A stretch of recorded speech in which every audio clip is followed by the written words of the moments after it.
All right. Here we go.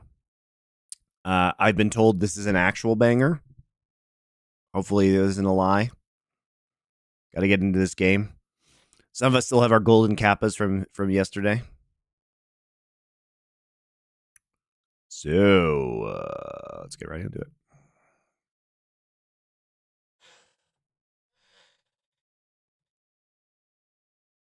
So if you can get something like the Talia or something along those lines, you can maybe look to try and get an impact in towards this bottom side. Look to outnumber BLG when they go to make 4 BL. All right. So Rumble. Interesting. Aji was playing Rumble in the play-in stage. Nautilus and Senna. Vi, Renekton, and this is very similar to T1 Ashe. Remember, BLG's been playing a bunch of T1 bot lanes, so don't be surprised if they play Kalista Sejuani, I would say. Kalista Nico.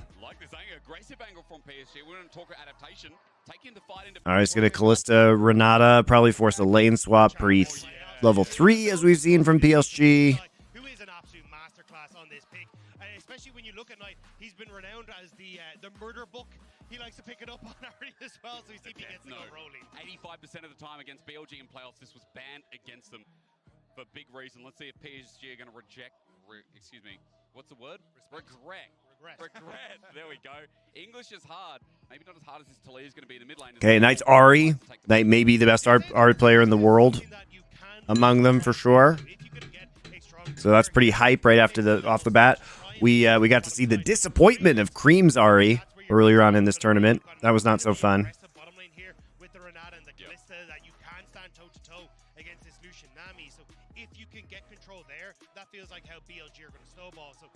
I want to see what Junger's going to bring to the table. Hardcore banger in the monkey knife fight sort of way. I guess we're going to find out. Several years now. So getting that off the board is definitely going to help the PSG talent top laner. The Cassante angle, something along those lines, but it's not exactly interesting that they want to take out the Wukong here. Not that Jun hasn't played it, but what are you worried about with the Wukong? I guess you have really worried about Lucian and Talia versus Wukong? I don't know about that one. Lots of bans against Jax in the LPL this season against BLG, obviously, with Bin. Not going to go for it, though. Just going for the Cassante, the cheeky hover. That would actually potentially explain the Wukong ban. Picking the Vayne.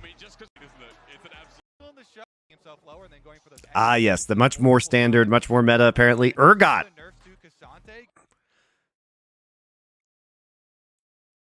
So probably stronger split push pressure here from PSG with the Urgot. We'll see what they can do. They have lots of objective control with Maokai ult and Talia ult. Pretty low range for BLG. I have to say their siege is going to be weak with Kalista Ari. You might have some damage problems actually in the late game, potentially as well. They're trying to lock down somebody. I'm not in love with the Jarvan pick here. I guess they want to lock down the Talia, but Jarvan doesn't really feel good into Talia because you can get stopped by Talia E. And the Lucian can dash out. Maybe just lock down a frontliner like Urgot. I guess we'll see how they play it. Does allow them to be pretty aggressive in the early game, though. You never get control of the map back. Now, he's very, very good at looking for these picks, pushing off of mid-wave, leaning in towards bot, looking into the top. On the other side, while we've been tooting their trumpet, the whole... Yes, sir. Yeah, they're looking at mid-game. Can we please get to some mid... Let the Gyos ring. They're not going to lane swap. That would be pretty surprising. All right, they just put some damage down, put a ward down, and walk up. They are going to lane swap. This is so stupid. Why are we watching this? I'm sorry. Producers. Understand the fucking game. We're in lane swap kingdom right now. I have to be able to see the minimap at the start of the game. You wanna put that piece of shit somewhere? Put it over the scoreboard. Put it over. Why don't we put it on the opposite side? What useful information is over here? That Jarvan skilled E first? Please. Put it on the other side. Androx, thank you. 14 months at tier 1. Appreciate you. So definitely the bin triceps before. Oh, yeah. Right, gents, where we want to start?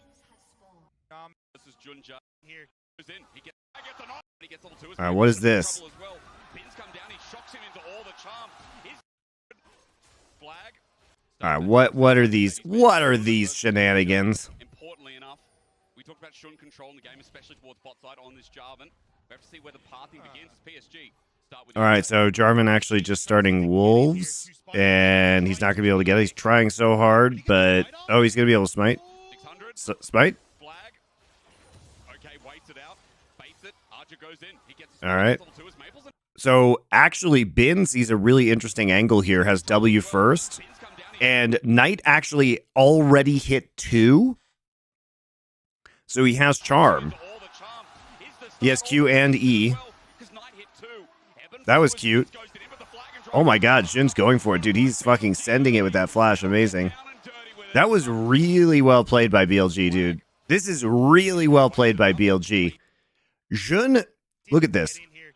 Look at this call, guys. Jun doesn't smite. I'm pretty sure he doesn't smite right here because he knows the call is being made that Bin is going to go for the play on mid lane, and Knight's saying, guys, I can hit 2, because look at the experience bars.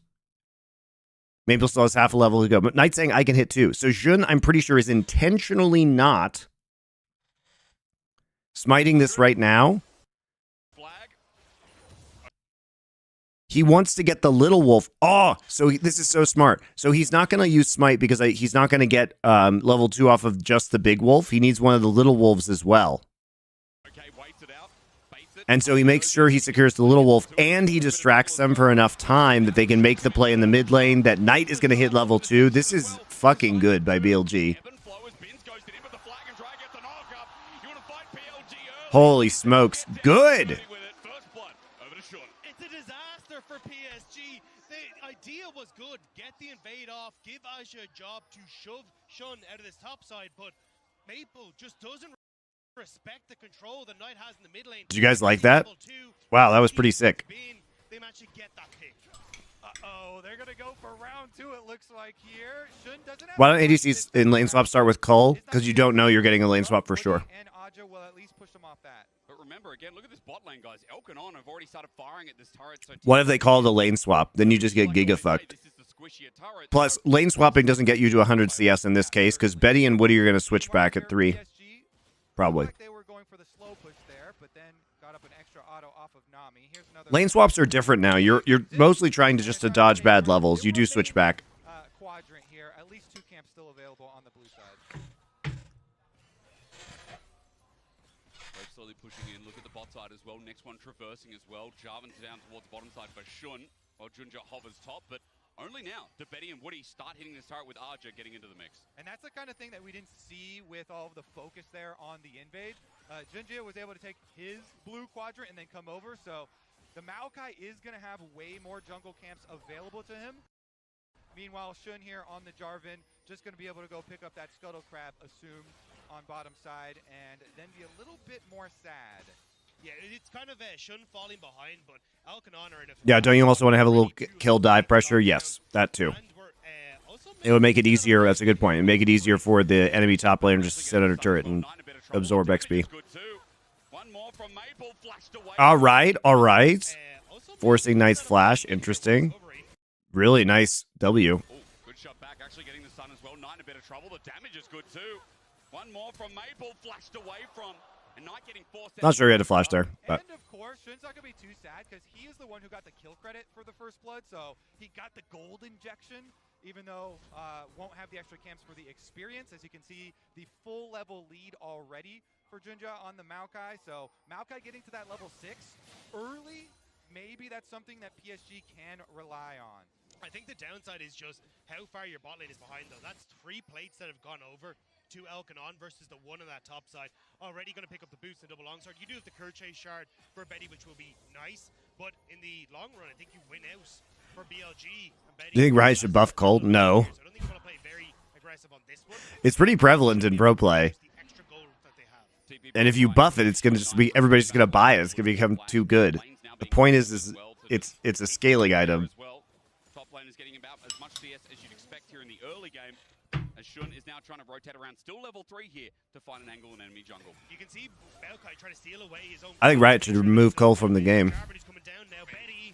Handshake almost there, that would have been the kill, but Elk still going forward. The Hail of Blades comes in handy. He's got spears in him, almost dies to the last auto. Shun there just in case it gets busier as Junja now matching 2. Yeah, just going to have the stare down here with junglers, but because BLG have the advantage in health on AD carries, they're going to go for even more poke. The handshake doesn't hit Junja, though. He'll be thankful for that one. Meanwhile, of course, Bin very comfortable on the Cassante up on top side. So we're doing the typical thing, which is we are going to go for really fast Drakes with bot lane Callista. So we're just going to force Soul. BLG playing for skirmishes in the mid game here, which is probably smart because I think the longer this game goes on, the harder they're going to have it in a straight up 5v5. Kind of impressed with Junja. He's done a good job of protecting. They're pretty short range. Takes Grump, so you can't actually get the camp that's safest for BLG. Like, I think a lot of BLG is going to depend on target selection for Jarvan and Ahri, and if they can burst down somebody. But the thing is, if you burst down Maple or Betty, Aji's still there, and we've seen so many Urgots just become tank nightmares with Sterix and just clean up fights like 3v5. And again, a good read starting off in game number 1. It's nice to give a little compliment here to You make my mornings better during MSI. You make my mornings better during MSI. Scooby Snacks. A lot of the time, the matchup that we see, a lot of Talias don't want to take.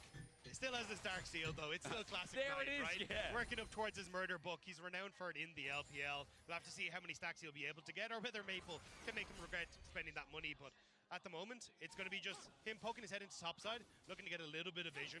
But I think they're well aware Junja is going to be on the Void Grubs as the announcement goes out. Picks up all 3. Announcement, as you mentioned. Shun's not there. The thing is, that is a slow pushing wave heading towards. So if they can make some sort of play off of that. Do you know the outcomes of this series? So what I know about this series, I know who wins. I don't know who wins which games, and I don't know anything about the drafts or what happens in the games. Start looking for this ultimate on side lanes. He has the teleport advantage, so I could see a gank mid. Get the reset. This is an analysis stream. It's not supposed to be a surprise, exciting stream. Hopefully it's exciting in different ways. It titillates your mind.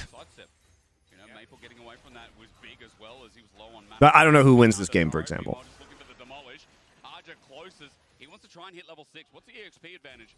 Only a little bit here for Bin. Arja halfway to level 6, though. Can't find the kill threat to Bin being under his turret. Oh, the pings are going down here. On waits ever so patiently. Sapling throws out. Junja runs away. Now level 6 here on Junja as well. But obviously with the gold lead combined with the fact that they have complete bot control, and BLG's playing the way that BLG love to play, which is like, push it in, Jun's in your fucking bot side jungle, it's super annoying. We get all the plates, control Drake. This is looking like a very BLG comfort game. Well, Callista showing up big. Junglers are fighting out in the meantime as well. Remember, Junja holding onto that ult is big as he just dissuades Shun from getting involved. Jun doesn't have 6 though. Okay. Junja says no. I ulti in. Trying to block for the time being as Elk has the Fate's Call. He used that handshake, goes a kilometer, and on is out for ulti trade. Yeah, BLG actually have a lot of answers for a Maokai ult. They have not only the Callista ult, but they also have Cleanse on Elk, depending on positioning. You know, he can walk up and soak one too, so they opt in this scenario here to use the Callista ult itself, but they're on ward. They think they can find it, don't they? I mean, On's not level 6. Betty's going to run on. Was BLG clear number 1? Yes, BLG was pretty clear number 1. Gets flashed, Bramble smashed on. He's going to get into bailout, though. Ignite's down, but no trade. He's down. Junja 1 auto away. On flashes for it, but he's committed another killer. Elk gets flashed. Callista ult itself, but they're on ward. They think they can find it, don't they? I mean, On's not level 6. Betty's going to. They're not. They're on their own ward, Kobe. Oh, there's a ward there. Never mind. I got baited by the vision toggle. Don't they? I mean, On's not level 6. Betty's going to run on in. They just used a lot. Handshake now missing. Twisted advances there. Elk gets flashed. Bramble smashed on. He's going to get into bailout, though. Ignite's down, but no. Oh, barely doesn't get the bailout. All right, we gave a couple kills over, though. Beautiful stuff from Junja. The flash forward into the knockback to set up PSG. And yeah, Junja played that well. On, but that doesn't matter. PSG talent are actually starting to get control over this bottom side. Yeah, they don't get their timing down. Apparently, people don't want you to spoil in chat, so you just wait for the moments, I guess. I don't care personally. Secure here on Elk. Even though Elk uses gets the nice angle there. Bumps Elk, flash engage, secure here on Elk.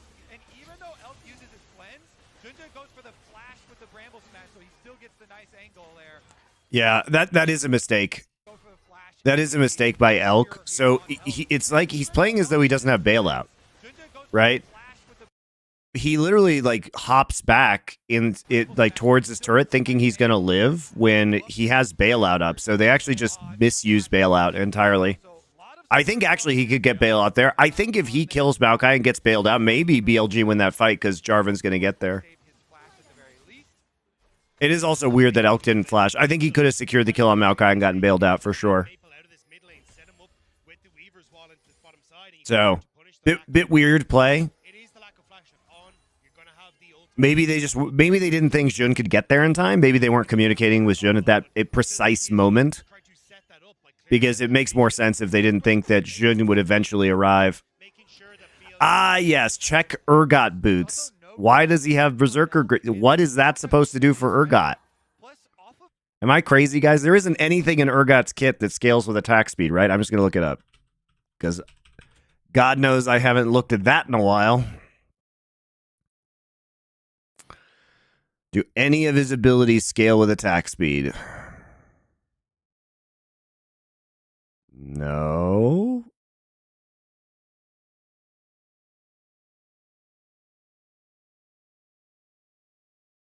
He gets fixed attack speed off of his W.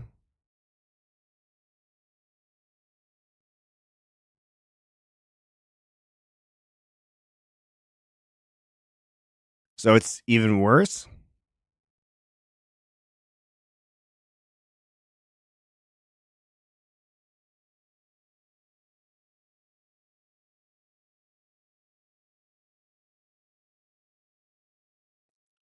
I don't know, guys. I don't know. That seems bad. That kill, Betty actually completed his static shift. Oh yeah. Even as a Reload timer on his legs. Elk still showing damage with a lethality burst, but the static will is adding. I don't think so. I think we just need to isolate PSG right now and say a job well done in the early game because their reaction to bot, their read coming into the series was that hey, Sean is going to dive bot. Bot is going to play aggressively and look for the all-in on the turret. The constant shadow from Junja has been fantastic. The problem though is that your mid lane is still losing out. Just on CS wise, Nice done a great job of controlling Maple. I'm looking at his leg passive.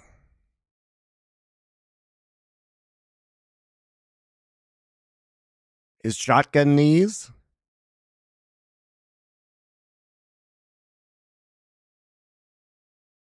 No, per leg cooldown is just based off of level. So, no, attack speed doesn't actually increase that.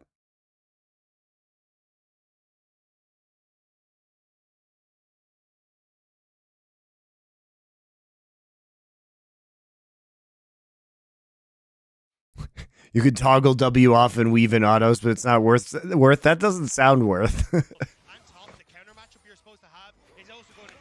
I don't know. That seems silly.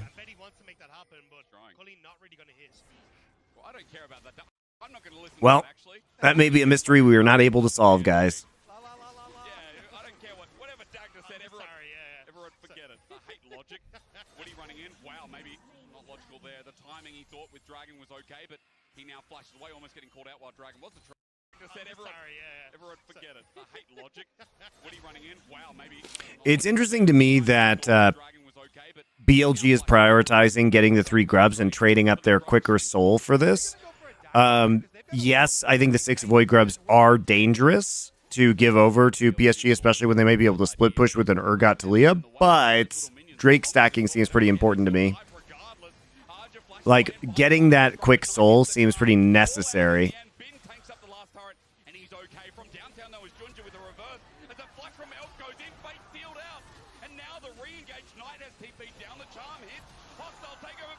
Lol, did you guys see that?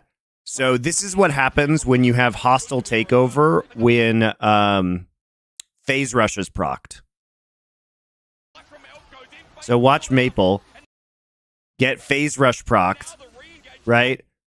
But watch how fast he gets charmed and he's in phase rush, so he runs into the turret.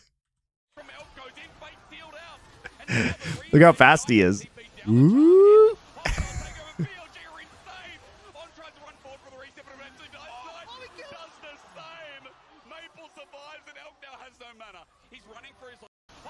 By the way, BLG happy gaming here.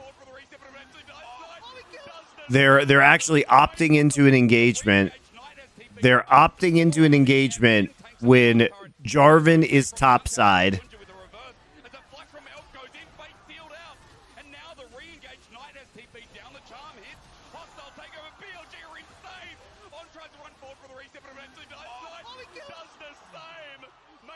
Dude, what are they doing?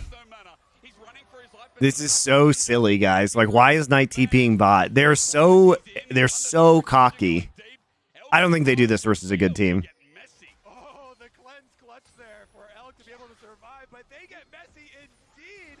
I thought Maple was going down with the extra face rush speed running under the tower. He tries to go back to mid lane. Oh, yeah. Kobe saw it, too. He's going to get hit, He has the flash, he has the ult. I don't think you're getting away from this Maple. There he goes. About it. Where is he? Flash tackle and the absolute dunk at the emote afterwards. It's still, though, PSG talent succeeding on the bottom side, which I think is actually the important part of all this. The fact that you end up getting the kills, losing. This series proves Fly would win LPL. Oh, hell no, dude. Fly played so shit. No shot. I know it's just a joke, but don't read too much into that. That second, I mean, both PSG Fly series were pretty sloppy. Do you think BLG are just trolling? I hope so. I don't know how to read this fight besides that they're being incredibly cocky. PSG is playing well, though. Junji is playing super well. Honestly, PSG is playing very well around BLG style, like really focusing bot. But there's been a lot of mistakes. Like, I agree that it was weird that Elk didn't actually use the bailout properly on that first gank. They're maintained through the first 13 minutes, but PSG have got their bottom lane in a good position. Maple as well. It's over, Monty. T1 are winning MSI after 7 years. T1 look like the best team so far. But I also think, you know, there was some happy gaming from Gen G, Top Esports, and now BLG. Their macro and responses to lane swap were kind of bad the whole series, especially mid-game macro. BLG is not the best macro team. Out of the Asian teams, BLG has by far the worst macro. The problem with BLG is their lanes are so strong that they can just snowball on you relentlessly. So, but they do have the worst macro out of Top Esports, Gen G, and T1.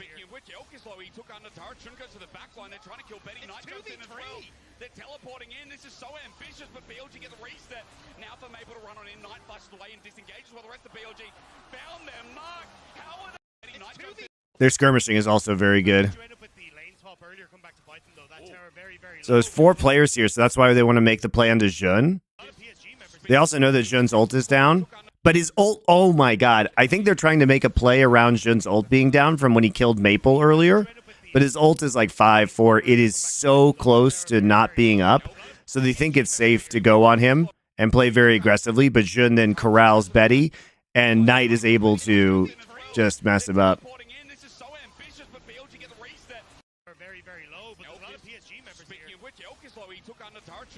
And they're TPing in with Cassante as well, so but he gets canceled. He gets canceled by Urgot. So good play by Aji.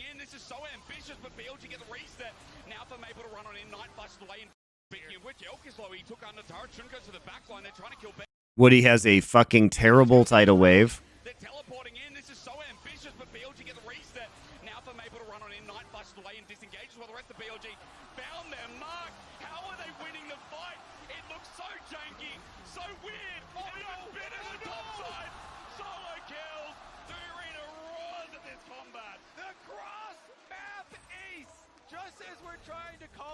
PSG on keeping it close. BLG kicking into overdrive. Cross map ace as Bin finishes up his solo. That's ridiculous that Bin got that kill. And guess what? That's just going to be an avalanche of gold that immediately gets spent. And makes it's probably because of those Berserker Greaves, though. There was 1,000 gold difference between these two teams, and this has now happened. Now we just get, you know, dragon stacks forever. Absolutely absurd, but this had no right going the way that it did. You can see Maple forcing BLG. I think they were playing around the Jarvan ult cooldown. Woody just completely bungled this. But instead, Betty ends up falling tonight. Shun with the Sunder Sky getting that healing in and the Triumph as well. And then eventually Elkanon ready to get into the mix. And it's just take pick after pick. Super good CC chains, though. Bin was not in the brush. It's like a humanoid style play here. Hey, what are you going to do us like that, man? Anjo's like, I'm trying to help the team, but it actually ends up so much worse because the team lost 4v4 anyway, and then now he dies to Bin. That was so clean as well. I mean, yeah, it's frustrating. Dagda pointed out, ladies and gentlemen at home, 5k gold lead all of a sudden just sprung up. And now as culling comes through, look at the poke damage from Elkanon. They avoid most of the culling as well. That just shows you this Kalista has caught back up from what was an early game success in that bottom side for PSG. Yeah, the lethality making Kalista into a bit of a burst mage more so, especially when she's got this much gold. So this is where, again, it comes hard now to try and contest on mid. All right, so this game's over. Surely over, right? For them to know what's happening. And They got Herald. Now they can just stack into Drake. It's free. Okay, free mid turrets. Surely this game's just over. And they try, at least they have Dead Elk is up next. He's about to go into ult. jungle for PSG, so they can try and rotate to catch. All in. Betty, do you want to do this? Maybe he does with Junta in as well. Tidal wave as well. Dodge on his dead. Elk is up next. He's about to go into ulti.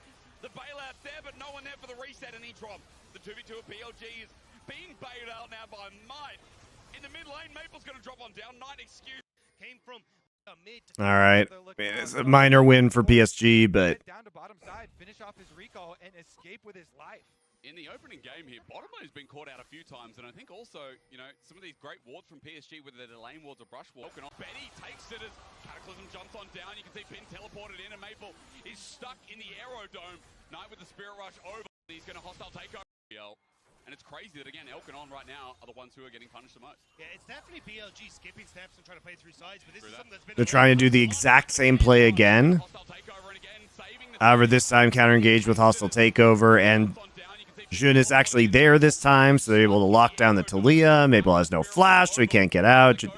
Pursue Junjia. Nice charm. As clean as ever as Ben shows up to the party. The turret got dropped on down as Junja running for his life. Flash Q for Knights. Secures the kill after they take mid turret. Very clean stuff from BLG. All right, it's looking a lot better from BLG now. BLG are ready for the counter in mid lane, and not only do they win the fight, they also get 2 towers. They are coming alive here.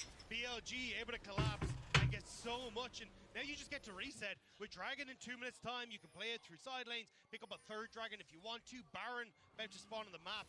This is so much gold that's just been handed to BLG right as all these important objectives are coming up. I see 8 stacks. I see 8 stacks on that ring of power. Remember, 9 were given out. This is the good one. This is the one. Yeah, this is the one that turns you invisible. But maybe in a good way. Dak, to break this down. Yeah, I mean, this was a great ultimate from... They used everything on and didn't kill him. Woody's not very good, guys. With the Jarvan ultimate and coming off the side is great. And then Knight chasing him down. Thanks to the speed up as well, coming through from the bailout, makes it possible to try and follow up. And there's just nobody low enough for Aja to really do particularly much here with Woody, with both of the main carries already down. Yeah, nice push back there from Bin. And Bin now going to find himself in a 1v2, 1v3, but he separates it. Never mind, numbers don't matter because Bin, as he brawls Maple over the wall. Poor Maple. Maple's having a bad game, too. What I remember from last year as well, as Arja's caught in this too. PSG is separated. No one is... Cassante whenever he brings it in. Goes and runs straight at him. Cassante, of course, with the unstoppable, is able to just use... You got no flash, buddy, and just walking up on a Cassante with Ghost. Okay. PSG thought they were going to be able to get a 3v1, but really good pass maker there from Bin. Able to get him against the wall for a perfect ultimate.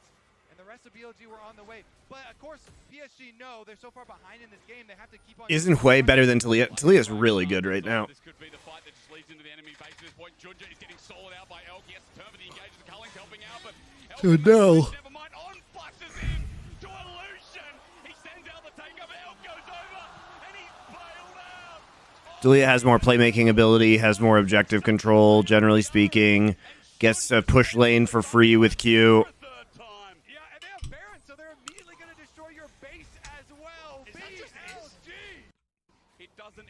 Talent in the early stage, sure. clean advantage play through the Yep, sides take of tier 2, take Drake. This is the right call for BLG. Play it safe, play it slow. It's gonna be another page, but he's running for his life. It's a 3-lane. Ace play plus 2 towers. And see the turning point there.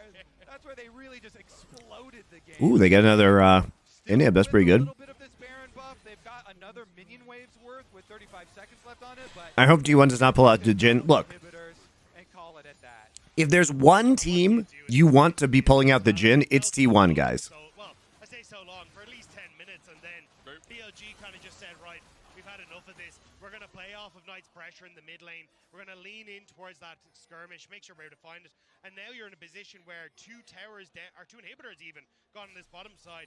You just get to play up into this last 2 towers in the top end of the map and take everything from PSG talent. Yeah, this is why people were so excited to see BLG.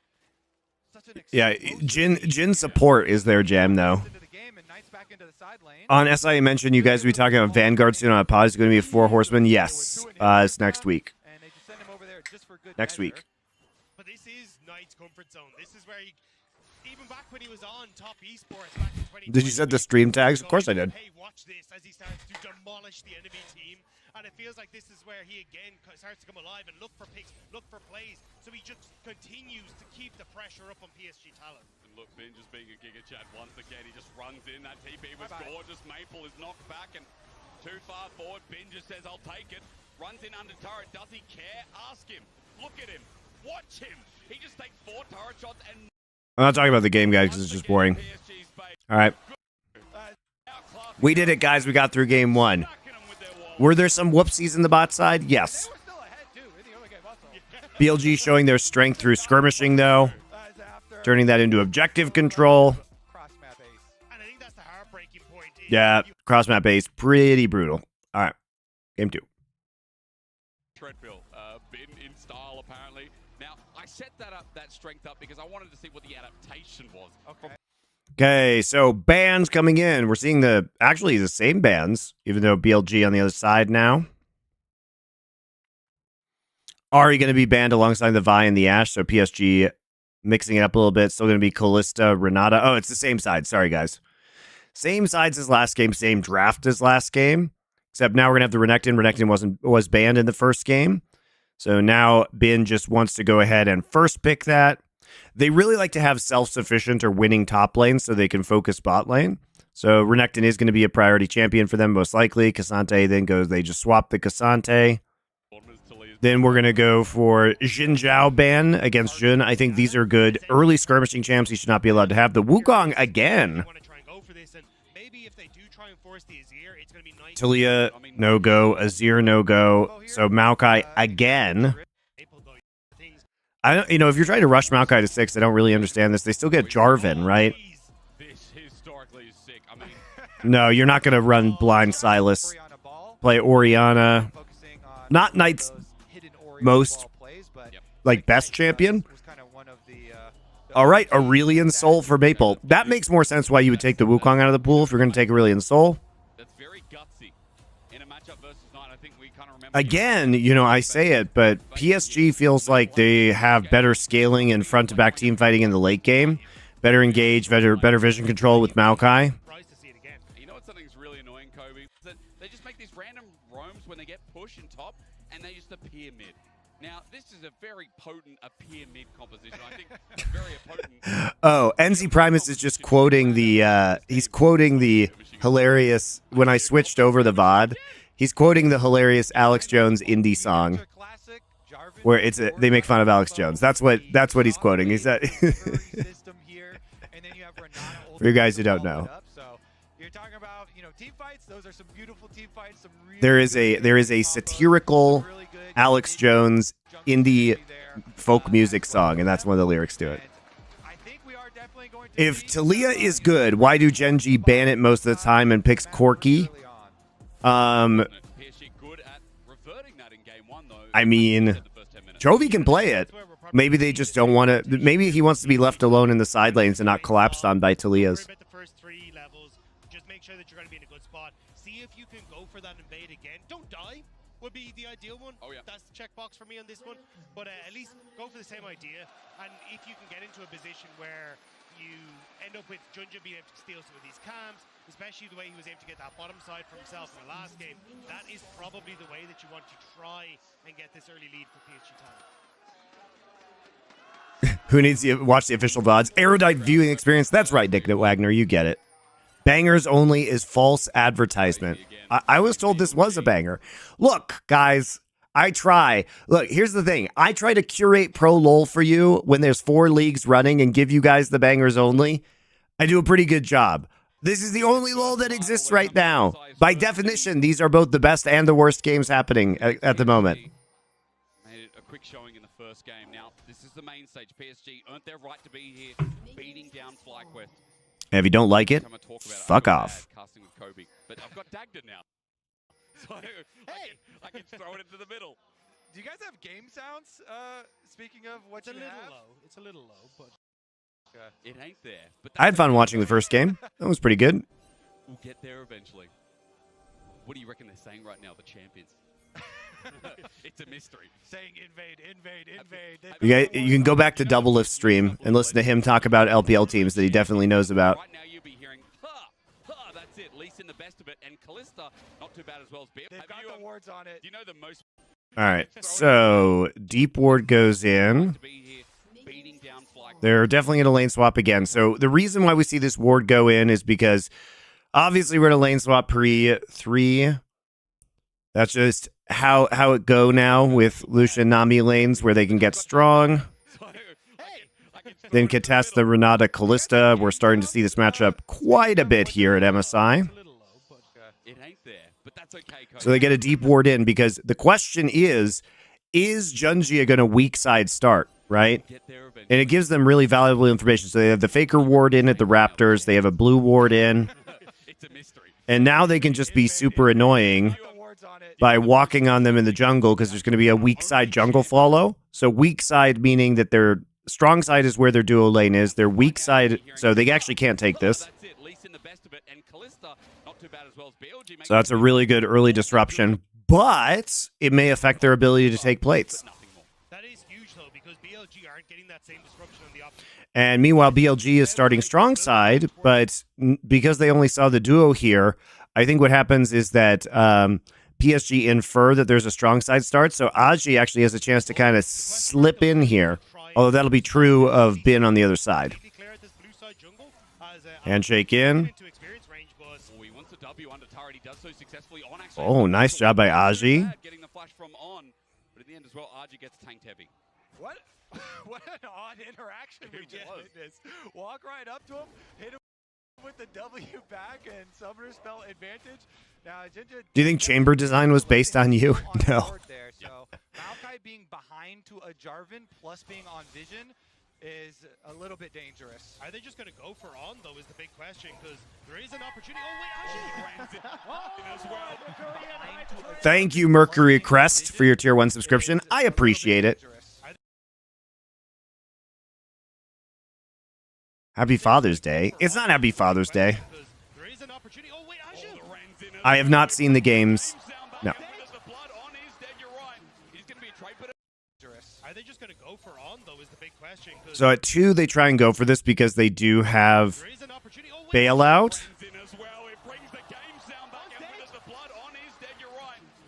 A little bit dangerous. How did that go that badly? So he handshakes him out. There is an opportunity. Oh, wait, actually.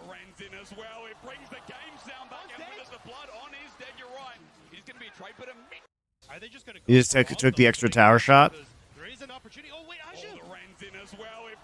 Oh, he took the tower shot. He took the tower shot after the bailout proc. No, it did proc, guys. It did proc. There is an opportunity. Oh, wait, actually. The problem is that he took the... I think it procced. No, it didn't. What the fuck? It looked like it was on him. There is an opportunity. Oh, wait, actually.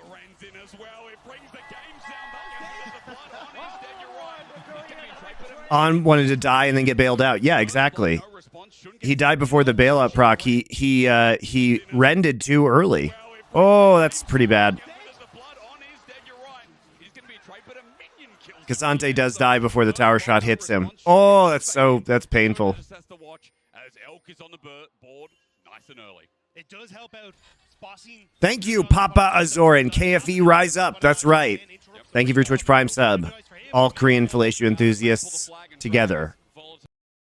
Performing Korean fellatio on this stream tomorrow, T1 Meanwhile, topside, versus G2. been under tower there, trying to soak up his experience, and he does get to his level 2. Looks like he wasn't under too much pressure up there. That's disrespectful. Maple just sits there, breath of light. Bramble Smash saves his life as On has roamed up as well, but Shun is just running into him. Do you think G2 has a chance? No. As Ginger Bramble smashes once again. Meanwhile, Elk almost getting soloed out by Archer. This early game is chaotic. Woody's roaming over to help defend the jungle right now. Again, Handshake brings Junja back on him. Woody with the ebb and flow. Good healing here as Junja thinks about a twisted advance. BLG have to back away though. The TP is going to come in from Maple in just a moment. And as soon as that happens, PSG Talon have a go button if they want to. BLG That's Father's Day in Germany. There you go. But at least Knight has the level advantage in the mid lane. But here comes Betty. So he said BLG must back away, and Chun's like, maybe I don't have to. He's thinking about going back in with On and Knight now moving up. Knight is level 4 as well. Flag and Drag doesn't connect, but good damage here from the dissonance. The flash away from the handshake was good. Now if you are a Korean fellatio enthusiast, what do you call Dom with his love of LPL? I call him a world's loser. That's what I call him. Meanwhile, Betty is level 4 as well. Flag and Drag doesn't connect, but good damage here from the dissonance. The flash away from the handshake was good. Now the heal for the re-engage.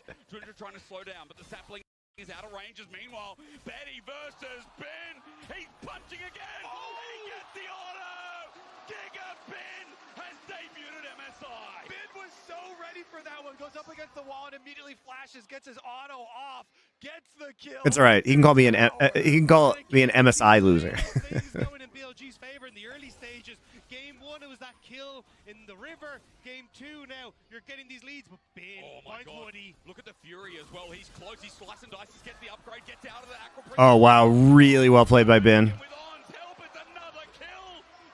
Oh my god, dude. Ben absolutely huge. Dude, this is illegal in lane swaps. You shouldn't be able to get 2 kills like that. What is happening? Ben is happening. BLG is happening. This one starting out more akin to the pace that kind of people were expecting. Almost barely even 5 minutes into the game, and you already have the massive BLG lead. Here's another look. Americans repping other regions. Don't you have NA pride? Well, unlike Dom, I've at least lived in Korea for years. I will dominate challenge. Move to China for 5 years. He won't do it. I wouldn't do it either. He immediately answers. If you get your auto started and then the illusion doesn't get out of vision, then it will go off, it will get the kill. Also the ward over the wall to make sure that he was going to be able to immediately get the auto attack off, because you kind of expect the dash to be coming through from Betty, so really good stuff from Pin. Still going to lose a turret plate though, as is expected, but now 2 kills against Azu's got nothing and Knight. Okay, I was just gearing up for that. The way this early game has gone, Knight has flash available. On. Jesus, what a stomp. On just everywhere on the map. Shows up and almost hits Maple, but he walks away. The back is still stymied, considering Maple has no TP to return to lane. But Knight does, so that's the whole point. Knight will get to push in this wave, TP back in. Yeah, it's free grubs now, should be. To lean up, or lean down towards the dragon if you want, and up towards Void Grubs. So options here for BLG. We even have a bounty on Bin's head, even though he has the 19 CS there. The 2 kills obviously contributed to that, giving him the bounty, and he will be able to soak the top wave, no problem. Oh, he's going to flash for this, isn't he?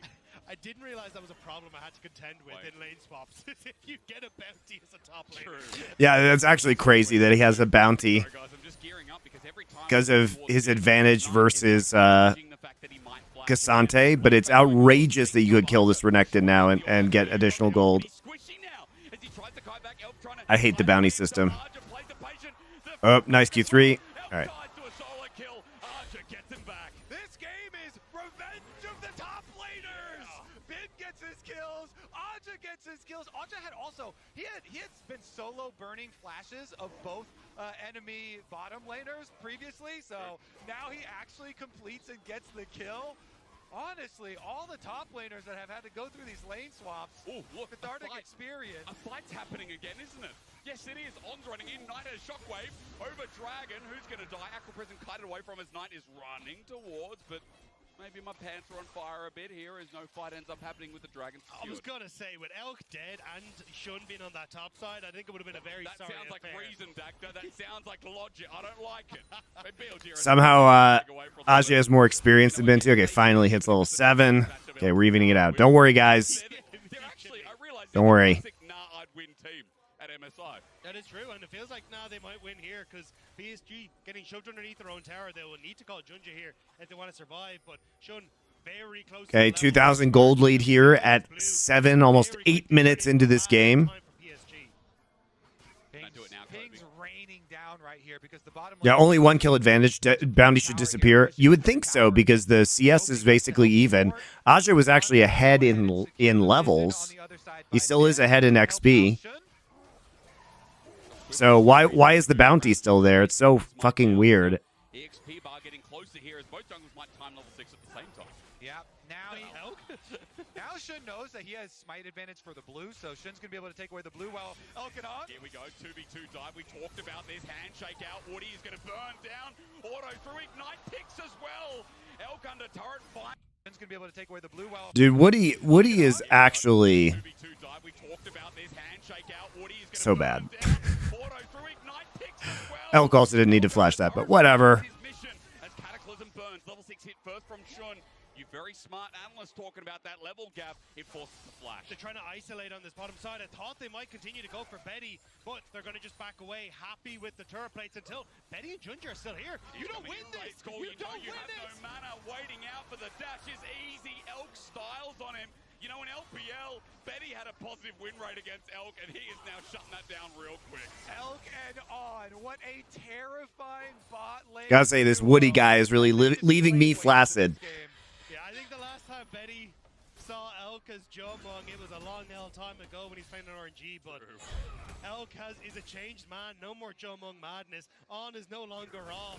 The bot lane for BLG has come alive, and it is decimating Betty and Woody. And I have to say, it's easy when Elk had to do his hard years on Ultra Prime, that 1 year in 2022 to be specific. It's a much changed man, as we said, Elk and On, great duo, but I think we need to talk about the early game here for BLG, because it has been Bin, it has been Shun, it has been the laning phase from Knight that is leading him in the CS lead. Everything working well here with BLG having an almost 4K gold lead with 10 minutes in the game. Yep.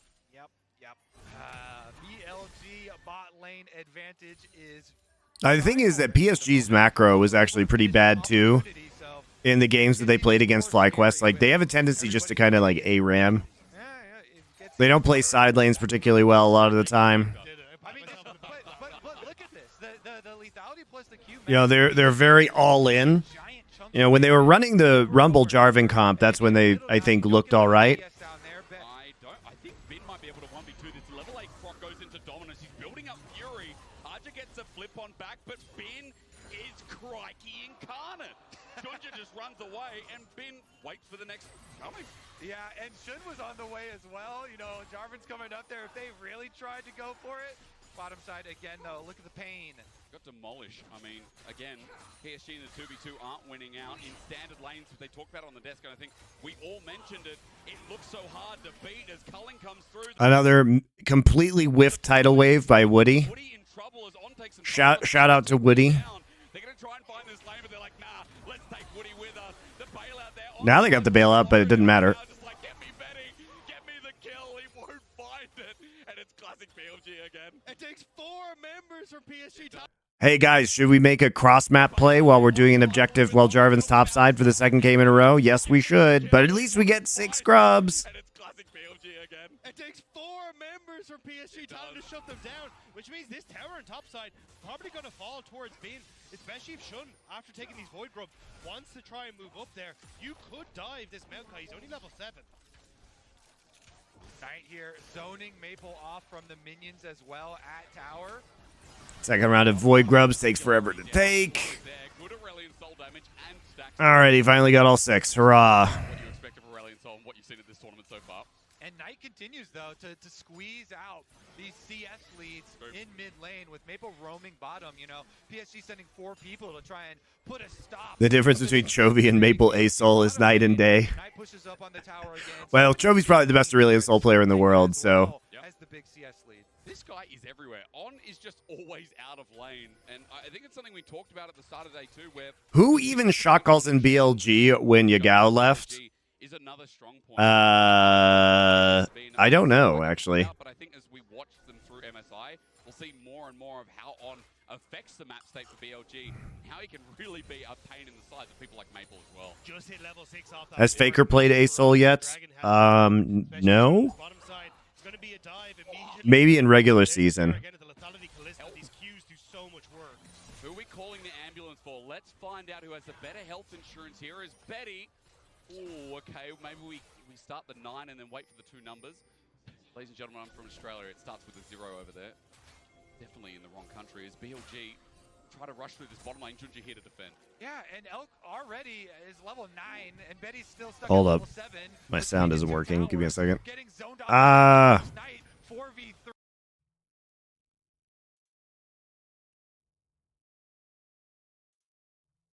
Moment, please.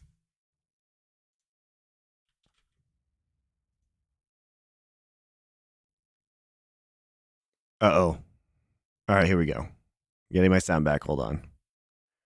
Technical error. Little glitch. It's fine now.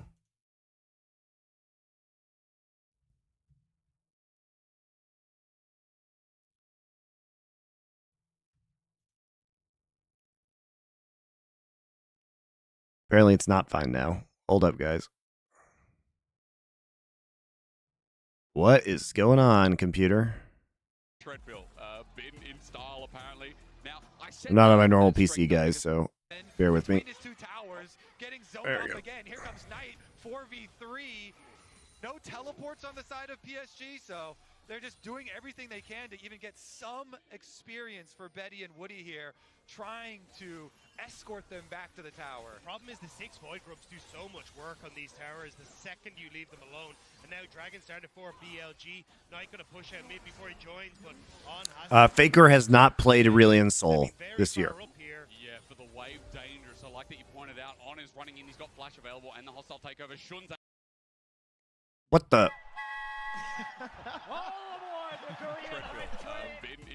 Wow, the computer is struggling, guys.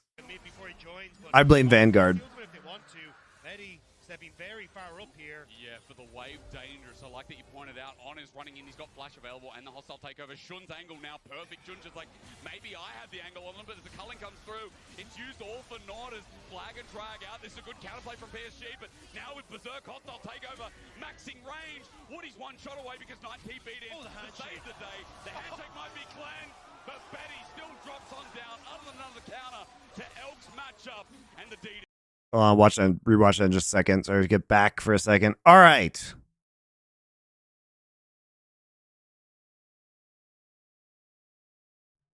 Thank you, Nacho Libre, for your resubscription with Twitch Prime. I appreciate you. So 9, they're just doing everything they can to even get some experience for Betty and Woody here, trying to escort them back to the tower. The problem is the 6 void groups do so much work on these towers the second you leave them alone. And now Dragon started for BLG. Knight gonna push out mid before he joins, but On has the ultimate if they want to. Betty stepping very far up here. Yeah, for the wave dangerous. I like that you pointed out. Yeah, I have been using Chrome. Maybe I should switch browsers. On has the ultimate if they want to.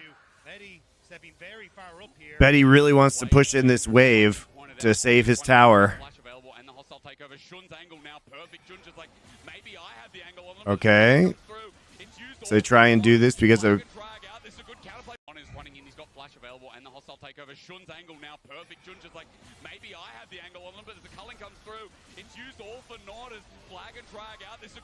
Oh my god, the angle though on that hostile takeover.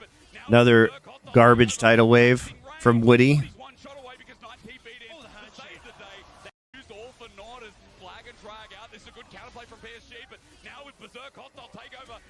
Big old support ult diff.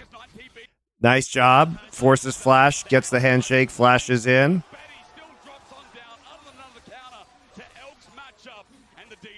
Opera GX is a dope browser. That's what I hear, guys. Starting to move in onto this bottom side as well. They want the tower. They want the picks, but I think they're just too low at the moment. They need to look for the reset. Yeah, Elkinson gonna go Gamer browser. there, so no more poking around at the tower for Knight. BLG call a stop just for now to go spend their cash. We've got lots of it. Let's watch this again because this was scattered out. It started off well for PSG though. Benny getting good damage on the Elk. Yep. The interrupt on towards Shun, but the TP from Knight is the difference maker here. They're able to take out Woody, separate Benny from the rest of his team. Dude, Woody needs to be fired. The 2v1 from hell as Elk and On are able to rain down on Woody needs to be given to Sid to be destroyed. Finish off the kill. How many times in this series so far has On flashed away? Why the hell are you a zaddy? God made me that way? One we remember. I don't understand the question. Flashes in. Look, he's cheating. He's got a way out with Fate's Call. Yeah, Right? that's He's got true. 2 flashes, you know? Plays like an engage though. I mean, it's nice to see again. Can I ask, what is this Knight Thanks for build? the support. Definitely a core member of BLG. It's going Seraph's Embrace. It's fine. Starting off yet another fight. Bramble smash for the disengage, but you look at what's happening bot. Mabel getting zoned under turret. Shun is now What's the meme with Opera GX? I don't know. Is there a meme with Opera GX? Make this the dome of control. Junja twisted advances out, but Knight finishes the kill. It's a nice setup as a flash away from Shun to get away from the ultimate from Maple, but as he flies through, he's interrupted. The disrespect there, and Maple thought he could channel and get the time, but again, Knight won't let him. On the top side, though, Bin ends up falling to Aja, who gets the solo bolo there. So you get 1 win for BLG, 1 back for PSG, but now what happens in mid? Tara's gonna go down. Cullen comes out. I've never seen a Nami miss so many tidal waves as Woody in these 2 games. Down goes Shun again. A handshake back as he trades his life, but Elkin On will be one. That's try and stop it. Ends up falling to Aja, who gets the solo bolo there. Back there and advances out, but Knight finishes the kill. It's a nice setup as a flash away from Shun to get away from the ultimate from Maple, but he flies through, he's interrupted. So the thing about Aurelion Sol is like one item, or this one item Aurelion Sol is good in team fights, but he absolutely with just Rylai's cannot solo anybody, right? He's a mass CC bot, so he absolutely just wastes his ult here. I mean, look how it does no damage. Oh wow, you slowed him. Oh, okay. Well, yeah, better go in then. Absolutely terrible play from Maple. But again, Knight won't let him. On the top side, though, Bin ends up falling to Aja, who gets the solo bolo there. So you get 1 win for BLG, 1 back for PSG, but now what happens in mid? Tara's gonna go down. Cullen comes out to try and stop it, try to delay it as Elk just deals with the way, but Betty's standing there. Down goes Shun again. A handshake back as he trades his life, but Elkin On. Perfectly acceptable trade. Get mid lane turret. Trade 2 kills for 1. Good job, Shun. I love it. 17 kills For PSG, but now what happens in mid? Tara's gonna go down. Cullen comes out to try and stop it, try to delay it as Elk just deals with the way, but Betty's standing there. Down goes Shun again. What the fuck, man? PSG is actually so bad. But Elkin On will be waiting as always. BLG take the fight once more. I love it. The wrong bailout from Anya. Definitely could have saved Jarvan there. Tara's gonna go down. Cullen comes out to try and stop it. But he's got to save his buddy Elk instead. Betty's standing there. Down goes Shun again. A handshake back as he trades his life, but Elk just has pointlessly has bailout. Dude, the bailouts have been a little rough this series. once more. I love it. 17 kills in 15 and a half Elk is minutes. laughing. This is my They're kind of having game. fun. This is having fun. Yeah, this is troll. All right, well, 7,000 gold lead. Absolutely smashing. Bin here, the only one having a rough time as Aja got a really nice, again, hat maker there. Got the He's trying to get empowered Q. Okay, gets the healing back, but he'll. Oh! Well, I was like, how is this gonna end? Is You gonna be able to whipped get up, you over? lose Nope, some. nope. you know what? I think now he's even in this game. The early gameplay was sick, and that one as the Mascard latest economy snapshot pops up. Gives a bit of gold back to Archer. Yeah, and we have another murder book nicely picked up for Knight as well. He has Oh, do 7 we? stacks of that now, so going to try and play with Bin to try and pick up a few more here. Junja just need to be careful because there's more. If they are so bad, why the fuck did this go to game 5? Well, that's what we're discovering. I mean, Woody and Maple are not playing well this series, guys. Look, Woody's just gonna die again. Oh, he lived. Who wants to shimmy? He lived because Jun didn't have ult. That's lucky for the time being, as the poke from Elk would have finished off in one shot at this point, but an inner turret going down and almost a 10k gold lead. I'm blinking again, and I shouldn't, because though Miles at 17 minutes, the game feels like it's done once more. Nice, Caught needs out. to get away. The Nature's Grass might catch him out. He flashes for max range, but he's not out. The shockwave in return is built different as PSG find the pick to open up the handshake. Good though, but Shun now isolated. The flip back sets up. Uh-oh. As Aurelian's hold the back line as the new target has been. Uh-oh. Aurelian Soul slows. So annoying. Two PSG are getting numbers here in this fight. Cullen comes out. There's the All right. All right. So almost a 10k gold lead. I'm blinking again, and I shouldn't because though Miles at they're trying to. This is actually hilarious. They're just trying to split push tier 1 with Aurelian Soul for bounty gold right now. Knight gets caught out. And even though he flashes, still gets caught. The Renata ult does nothing there.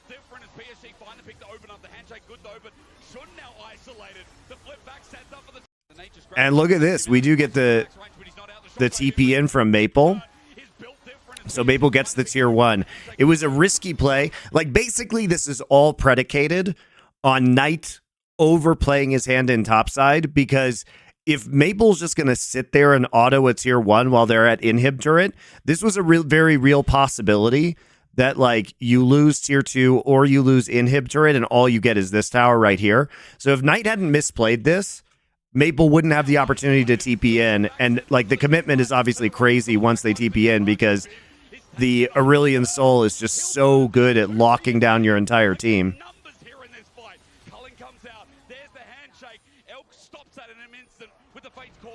Thank you, Zionix25, for your Twitch Prime sub. I appreciate that.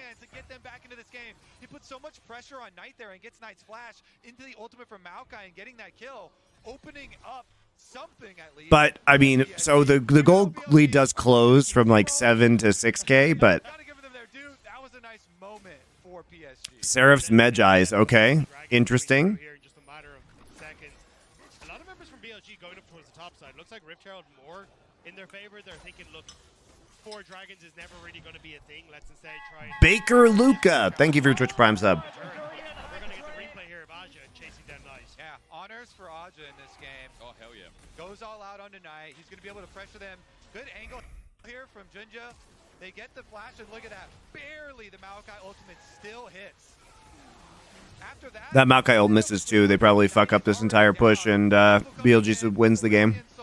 Does a lot of work. Woody had a nice Nami ult to delay that BLG bottom lane. The Nami ult making sure that the Kalista doesn't come and wreck house. It's also crazy to me at the end of it. Alkanon were like, we can still do this, right? We still got this. I told you, I'd win. And that's the thing. The rest of BLG is clearly like... Yeah, Medjai's this troll here. I think BLG is happy gaming a little bit, guys. BLG, though, back out onto the map. They will go for the dragon in the end. The Knight just going to collect the waves on top side. But I think it's a case of... I gotta be honest, I thought Zaddy was something less wholesome. Upon reading up, you are indeed a Zaddy and a DILF. I know. The ignorant one was you.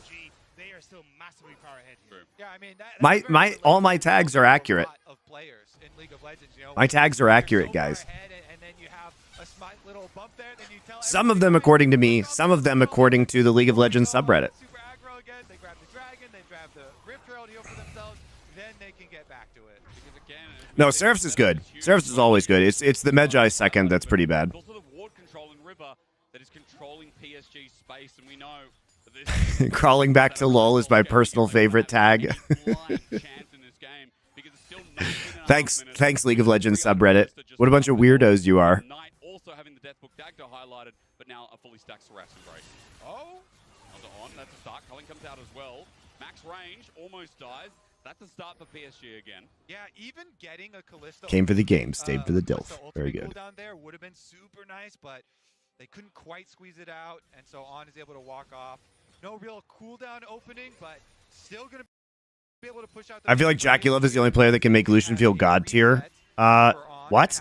Dude, Elk is so good at Lucian. Take that advantage and go, hey, look, Elk now can Guma's good at Lucian too. lean into top and try and look for a tower there, as Maple had already pushed in the wave, but Viper? instead, it looks like they're Great very Lucian. worried about losing their own jungle camp, so just just want to make sure they can actually collect. Elk is a freak at Lucian, though. Off the map, but BLG then use that window to take mid and then move into the top side instead. So you still end up losing control of somewhere on the map here as PSG. Yeah, for PSG, obviously it's really difficult, but if you're trying to drop a plan, you know, like a side lane play where, oh, they're going to hex gate actually. They see it though, they see it. Hang on, it's a bait, it's a ruse, it's a hostile takeover. It's a bit of a schmooze. If you're trying to drop a plan, you know, like a side. You know who's really disgusting is Aurelion Sol. Dude, this is such a hilarious play. Trying to hostile take over them right out of the gate. But it's gone wrong because it's a 3 versus 5. Oh my god, they wasted the hostile takeover too. It didn't actually do anything. Now Maple's firing his laser, and they're all dead. Dude, what are they doing?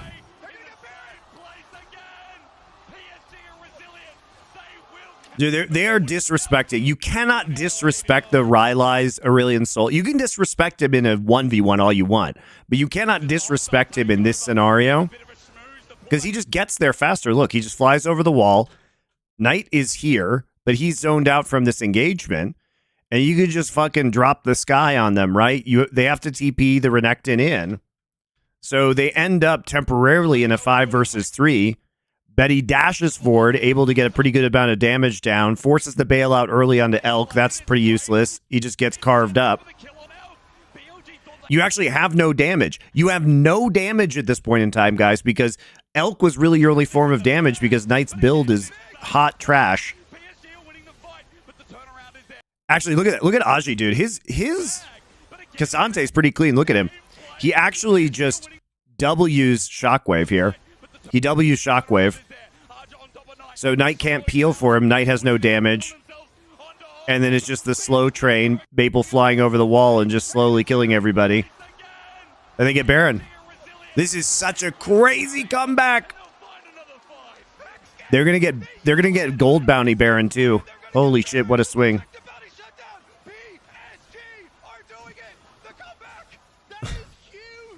BLG is just like straight griefing into their jungle though. Oh my god, he bought Horizon Focus, this Orianna. A PSG with zero control on the map. PSG are like, great, that's everything. Let's go, boys. It's dinner time. Exactly. The Renata ultimate is used on the double tanks. So then the Renata ult ends up being useless because they're trolling. They're like, lol, what if we Renata ult them right as they come out of the Hex Gate? But it doesn't actually do anything because they don't do damage to each other. Second there for PSG. He takes out Knight while the rest of the team chases down the other members. They got some flash as well. Betty even flashed there. Guys, I don't think this is reflective of BLG's actual level. This is happy gaming, guys. Whatever. All right, so we have a 0 stack Medjai's now, a Horizon Focus, and a Seraph's Embrace. Okay, I'm just gonna look up if this is a normal. I don't recall this build, seeing this build on Ori before, but maybe this is just Knight's thing and I forgot about it. Where's his last Ori game? Okay, no, he built Seraph's, Rabadon's Veil. He did have a Dark Seal, but he didn't upgrade it. Rabadon's. Okay, yep, Luden's. He has a Medjai's here, but it kind of makes sense, and he probably didn't build it second. Luden's, yeah, okay, fine. Knight is not a great Orianna player, for the record. Storm Surge, Luden's, all right. He's trolling. He's just trolling. I mean, they're all trolling. They're like repeatedly walking into the enemy jungle, not playing side lanes at basically effectively. This dragon is about 500 kilometers long, and Maple is heading towards his third item. So from what before was like a bit of trolling. A great series to discuss this. When do you put the line between this is well played by PSG or poorly played by PSG? Or poorly played by BLG, I think you mean. From watching it, I guess the line isn't the result. Well, it's just the eye test, guys. Like, you know, the question is, I've watched a lot of BLG this year. Do I think that this is reflective of BLG's abilities? And the answer is no. I think game one, you got to see some trolling and like some misplays, but then they just you know, turned it on and did the bot side skirmishing that we know and love them for. And they snowballed that really cleanly. This game, they absolutely had a gigantic lead. And were individually outplaying people, and then they just repeatedly inted into the top side. And like I said, I don't even think that top side play goes badly if Knight doesn't get hit by the very edge of the Maokai ult. I mean, I don't think PSG was doing the right thing in having an Aurelion Sol auto a tier 1 bot turret while his inhib turret in mid and his tier 2 in top were under threat. I don't think that's a good play. Genji did the same versus Fnatic, yes. A little bit of a counterattack there, and they do get the teleport cooldown from Aja, which is big. Nobody ends up going down, and it's going to be a little bit of a delayed reset here. Baron empowered recalls plus Hex Gates, though. I think the real moral of the story is don't disrespect Aurelion Sol scaling. Right back at it. Watch Shun and Knight, they still have that combo open available. That's going to be the go button for BLG, whereas PSG talent, they use so much on getting that top. I also think, you know, PSG just has better scaling. Like, if you disrespect opponent scaling, this is what can happen, right? And it's a combo because Knight is never going to be a threat. So I think there's several problems here, guys. So one of them is Knight's build means he doesn't do damage, right? He doesn't do damage at this point in time. So basically the problem is now that they lost Baron and we've evened the gold lead, they straight up can't 5v5 because Maple doesn't have a troll build. He has Leandri's done right now. So who's their damage? It's Elk. Okay, but Elk can't do anything if he gets Aurelion Sol slowed. But you literally just had to walk into your own topside jungle and press R on Aurelion Sol. All right? So now you're in a position where you trolled your lead, you lost your lead, and now you can't fight any objectives. PSG are going to grab another objective for themselves. Are Jat's cards actually going to be right? That one pull from Shocks coming back to bite BLG right now. Bro, Twisted Jat, next skin in 2025. Maybe it's the MSI skin in the end as well. Either way, if those taros come true for PSG. Yep, it's Lethality Callista versus Mao and Cassante Frontlights. That's also true. Because you're not, you actually just can't auto as Callista in this composition. I mean, the Lethality build is the right one to go, I feel. Because you can't reliably auto attack because you're going to get slowed by Rylai's, so you're going to be targeted in the front line. So you have to just kind of poke with opportunity, but there's no damage. Zero stack fucking shit. Medjai, sell the item. And now pushing BLG to the brink. We won't get ahead of ourselves as Bin Split pushing on top and PSG. Down. The Nature's Grasp flies through. Singularity is zoning out. Shouldn't just giving stacks over. But remember, Maple also have the Sky's Descent. Upgraded ulti threatens on the almost level 16 Aurelion Sol. Yeah, Bin up there pushing on the top side. They're going to have to go. But the comp diff is coming into play. Like, Knight has to deal damage now. The transition for BLG's comp has to be from early game damage from the Callista into late game damage and carry from the Orianna. But now we're in the late game and Ori can't do shit. And there's an Aurelion Sol. So the game is kind of unplayable for BLG. You still get the push out the top wave, though, which is really the win for PSG here. They don't need to go into the jungle. They know BLG are going to be there. Flag and drag. They're trying to find Maple, but the flag and drag is early. Maple gets on out. He flies out. The face call also used handshake out. Here we go. He's just going to ghost in onto Elk. Force Elk's flash. Look at that. Elk can't do shit. Okay, they're all dead. Terrible tidal wave again. Woody is a war criminal. But PSG are still controlling the space so well. And that was without Petty. Petty was in base. He just cleared out that mid wave and then started to rotate up. So Petty basically a non-factor, and still PSG are coming out on top. This Aurelion Sol and Cassante is too hot to handle for BLG. PSG have been so good at team fighting as well. When you have these tools, I mean, PSG has not been so good at team fighting. They just have Aurelion Sol with the Rylai's. It's not good. Shout out to Genji's Maokai ult, though. His Maokai ults have been good. It's been a mixed bag. It's almost impossible for Maple to fuck up his Aurelion Sol ult. Woody's ults have been bad. PSG aren't giving it to them. They don't overextend on the top wave. They have the people that can come through. And Aja rightfully 3 item now. Oh, he sold his Medjais. Hell yeah, he sold his Medjais for a Crypt Bloom. He did it, guys. Yes. All right. Yeah.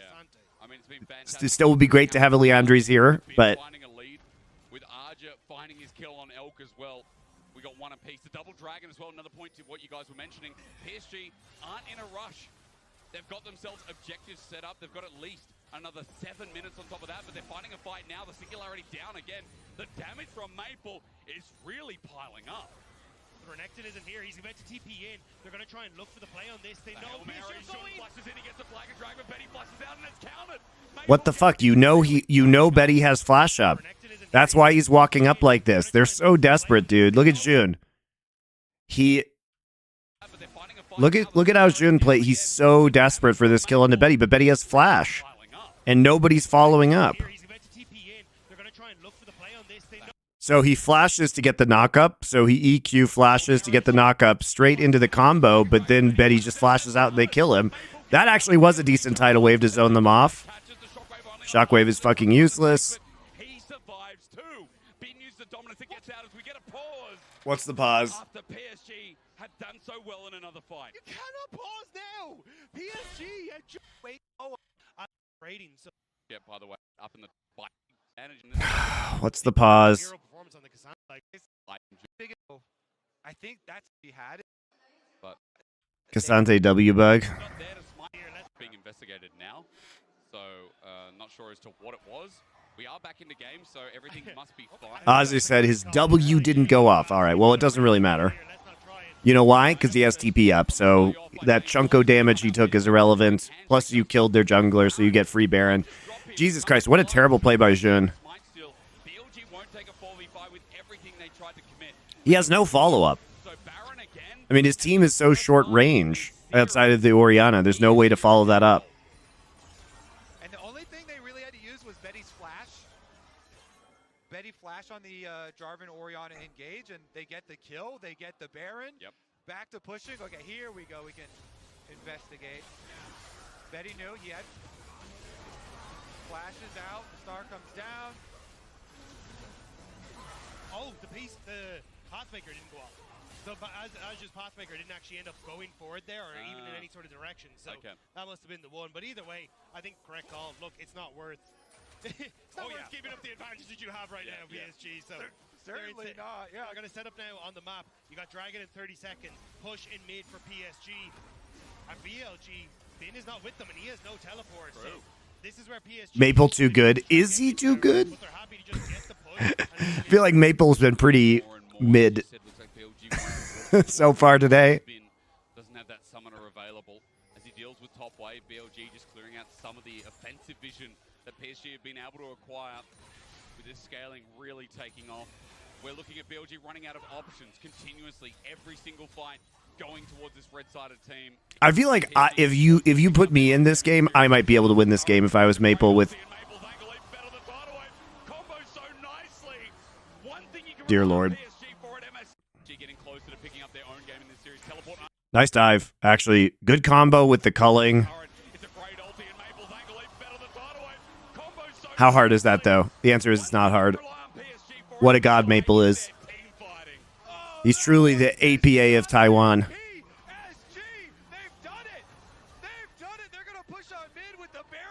You would do that? No, I wouldn't. I'd be a little coward. That was a good play. You still have Shockwave for that wave. That's what Knight needs to try and get in. He's going to try and get the ball, but Maple's jumping in. He knows a scaling stun. Junja flies through, twisted advance. Shockwave comes through, but it's only one man on Arja. Dude, they goddamn, dude. BLG just disrespects the flash. Like they don't see the arm guard there. So Jun just tries to go in onto an Aurelion Soul that has arm guard and flash. Jesus Christ, what a turnaround! I mean, some credit to PSG here because you do have to catch the throw, but the level of disrespect from BLG is outrageous. Also, I don't like their comp.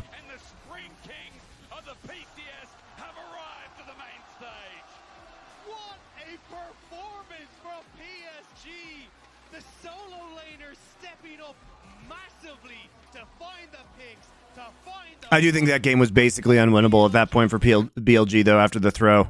You just don't have a way to team fight. The Aurelion Soul is too huge. Early game lead, myself and Serex, Kobe, and Dagger will take you through game number 3. One apiece here in what is, I think, one of the most unexpected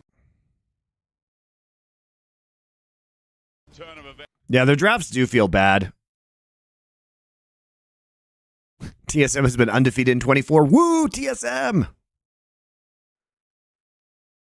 TSM gods confirmed. When BLG tournament favorites came into this with a 25. Rip my 12-0 prediction for round 1. Yes, all the 3-0, the 4 3-0 parlays in shambles for sure. I would have done that, so I didn't this time, but I would also be in shambles, and I would have made that bet.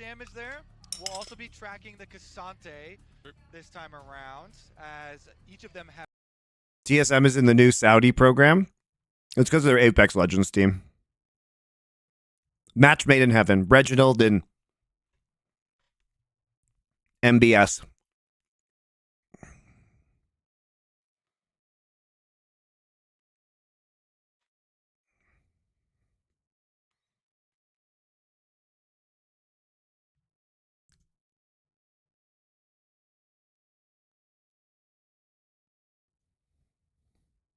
Have traded possession of that champion.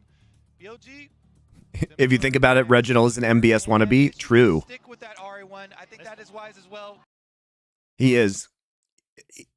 MBS is the tyrant Reginald wishes he could be.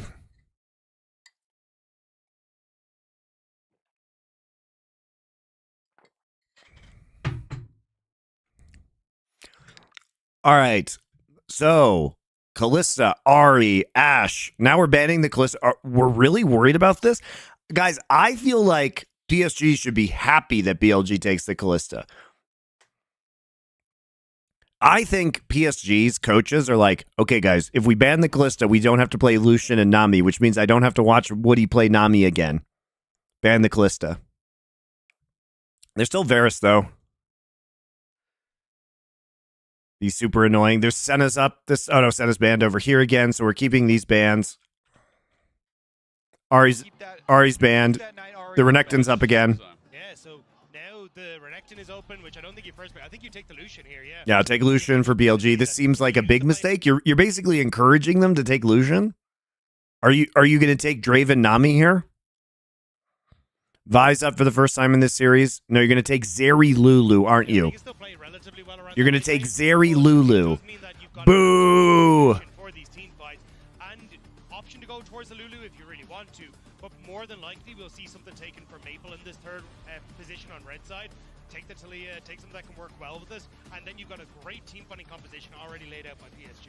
Yeah, definitely like to see this. Denying the Vi, make sure they can't lock down that Zeri. The classic matchup, the Lucian and the Zeri. Lucian, Nami, Zeri. Was picked off a whole bunch there. I think the biggest problem now, though, is you get to ban the Maokai, you can ban Sejuani, and then, yeah, Jarvan, but you've already got Zeri, who's going to be very mobile and easy to get away from that. You're not really going to have too many threats that you can keep locked down, especially if you want to go back towards the Aurelion Sol, too. So this is where I think it does get difficult for BLG. Maybe you get something like a Viego or something along the lines of a Lee Sin, but honestly, I think that is still a win for PSG in that scenario.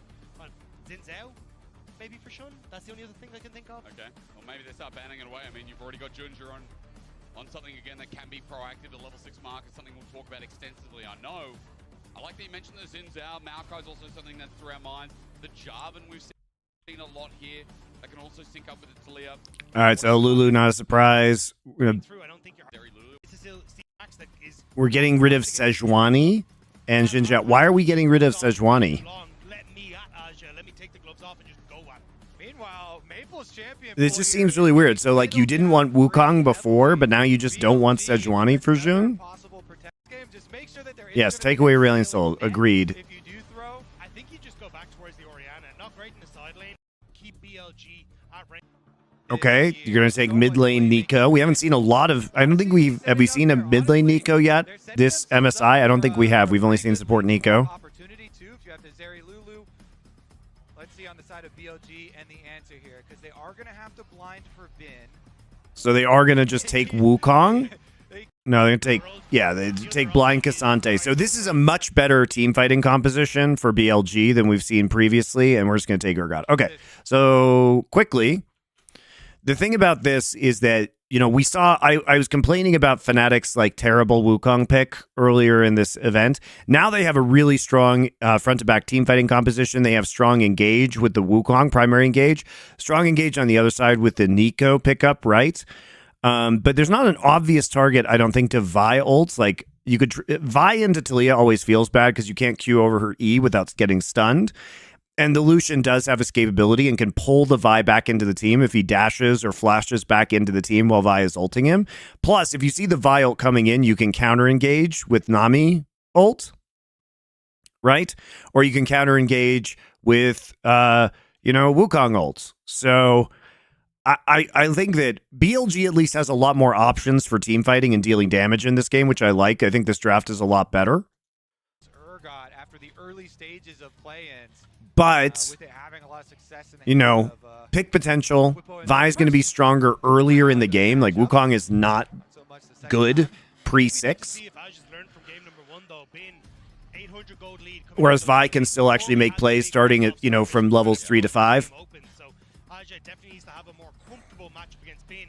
If you definitely walk over them, pull the rug. I wonder. What do you do? All right, Kobe. Okay. How you feeling? How you feeling? Well, I'm feeling comfortable because we're going back to one of the matchups that we have. Yeah, Knight not playing Aurelion Sol may be problematic. Same with Faker, but I imagine Faker can probably play it now. Aurelion Sol is going to be a big pick, and like Genji's expertise with that champion is a giant problem for all the other good teams at this tournament because Chovy's just too fucking good. We need to refuel our team. After that last game, they need to recover so, and bounce back. PSG feel like they have yeah, we didn't see much Aurelion Sol from Knight. It was in finals, I believe. I'm looking. He's played it once, but he lost with it. Faker has not played it in spring. Yep. So have to see if they're going to be able to do so. Again, I think you've got great opportunities as BLG to lend yourself off of Elk in mid-game into side lane pressure. I wouldn't be surprised if they did again, but... Okay, so very nice invade just to disrupt the jungle start. With the power from the passive, the shotgun knees, uses his time, gets the deep ward, plus delays jungle a bit. Very, very good top lane strategy there. Very repeatable for even everybody. Can Caps play Mine Soul? I mean, historically, he's been able to play it. Level 1, go in. Always worth it to get that super deep ward so you can track the enemy jungler pathing away from your side of the map down towards bot. Yeah, it does upset me that Aja's knees get stronger with time, whereas mine get weaker with time. Right. And that comes down to the carpet again, Dagger. I'm just going to tell you that, man. Everything's related to the feet as the all-in comes through from Elkin on. Actually, a summoner burn here from Betty. Well, again, that heal was burnt from On. Good tidal wave, or rather ebb and flow. As On just takes the Glitterlands as a trade. Doesn't hit Elk on the back end. Betty and Woody now at half HP, but the same can be said from Elkin on. I was curious to see what the pathing here was going to be from Shun, because he got pushed out. Ooh, hang on. All in. Does it backfire? That's the question. Double tap, though. Elk finds a better trade. Betty's low, Elk is low. And you always want to do this a lot because you have a sustained advantage for the Nami here with the heals coming out. True. They already worked their way through the barrier shield on Betty, so they've got the summoner spell advantage. They have the sustained advantage, but not jungle advantage. Might not be right. Jungle! Betty goes forward. Elk thinks about it, but here we go. The flash Q. So it's a risky gank, but it's a good gank. Junjia's been really good, guys. Junjia, big credit to Junjia. He has been on fucking form in controlling bot lane in this series, which is the main BLG win condition. They ping him. There's a Faker ward onto Raptors. He gets pinged right there, and then they don't expect him just to level 3 gank into the bot side.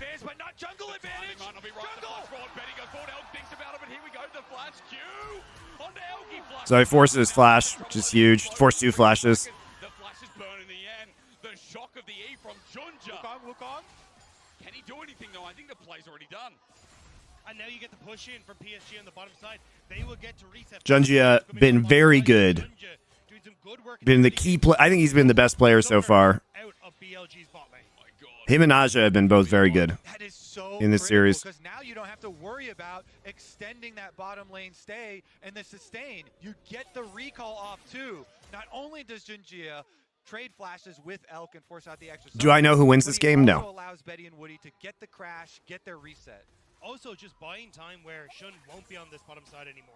He's going to need to clear this bottom side. He'll maybe try and go back onto the top side to get himself a scuttle crab, but he's going to reset, and there's no reason then for him to be on this bottom half of the map. So you actually buy space for Betty and Woody now to continue just fighting solo in that bot side without any jungle intervention from BLG. I think so far in this series, what we've been talking about mainly is just how good Junja is at reacting to the game state of BLG. Even in that game one that was a loss, Junja was fantastic. And I think Junja has been so impressive ever since he's come into the PCS. Yep. The fact that he's found his confidence that he just didn't have when he was on EDG to step up and be 3 times finals MVP in the PCS, step up for PSG talent alongside legendary mid laners like Maple and take over. It feels like Junja's finally found his stride consistently, and we get to see him at his best now on the international stage. Truly has been critical. Gonna AFK view this until the computer shuts down. Nice. Need to go to martial arts training now. Very good. I'll be going to Muay Thai later today. And we're gonna have the Krug start up there for Junjia. Meanwhile, slight visit for Shun will be seen on that ward, so it doesn't affect Hodge's lane at all as the fireworks continue bottom. They really do. Elk with some good sidestepping, and again, the trades are starting to build up. Remember sustain that Toby talked about, but Woody's shielding is still something to think about too. Betty hits level 4. The thing is that Junjia like had to go bot and sacrifice, you know, some level of speed in his clear, and it's also, you know, the pressure that was bot does give the Wukong a kind of chance just to farm up, which is nice for Jun. So this is now going to be a scrap that BLG are just waiting to take into their hands.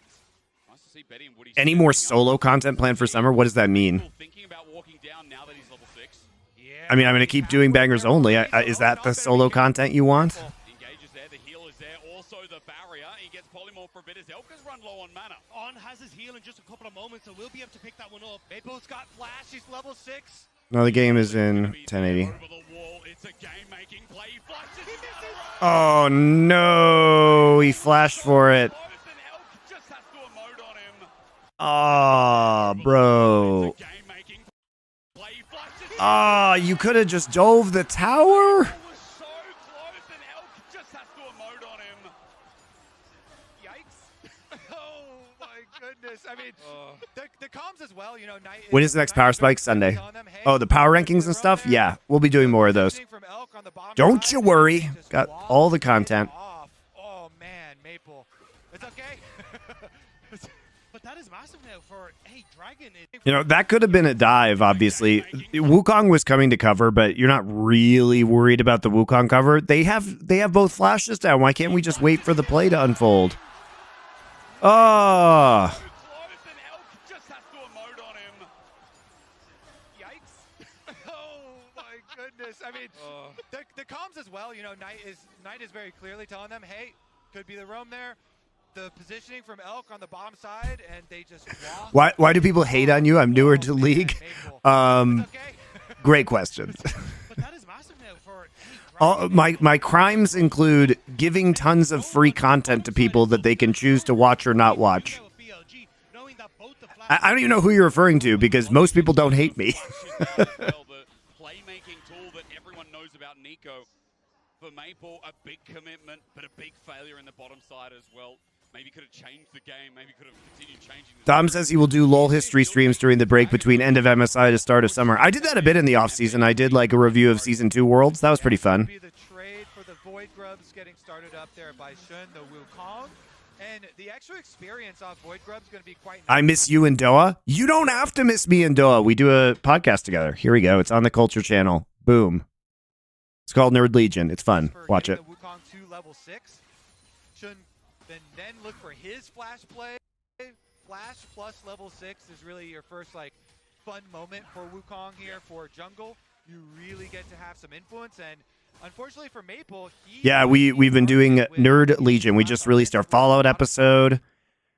Actually, you guys, you'll love this. Yesterday, we recorded an episode on David Lynch's Dune from 1984, which is very funny. So, Doe and I talk about. At least watch our episode. Go subscribe to the Culture Channel. Lots of good stuff on there. The experience tracker is so important. We always talk about level 6s and who picks them up first, what champion, why is it important. Junja just hit 6. We saw that inside of our Have I read the books? Yes. Still without the 6 tools themselves as the waves crash. How would you recommend learning a martial art like Muay Thai without a mentor? Don't do it. You need to go to classes. Different look, but the wave ain't there. It's going to push out, and as it gets thinned out, now they're going to see if Elkanon move up. Yeah, Elkanon do have some summoner spells here too to outplay, and so wave about to crash. But low mana bars, what's going to do it? Looking for the level 6. He'll come through. Junja matches. As the flash comes through to cease and desist. Nice job. Okay. Okay. Junja on the back end looking for the next trade as plates taken. Junja about to die. He flashes on in. Runs on in. On down the meantime. And Junja oversteps. Nice for the trade-off as Maple now rolls on in. But he's got no play. On playing with fire there. But does manage to live. I guess he figured he might as well try and take somebody with him as he just chases around, autoing. Junji also gets his passive shield up and then gets a shield from Lulu as well.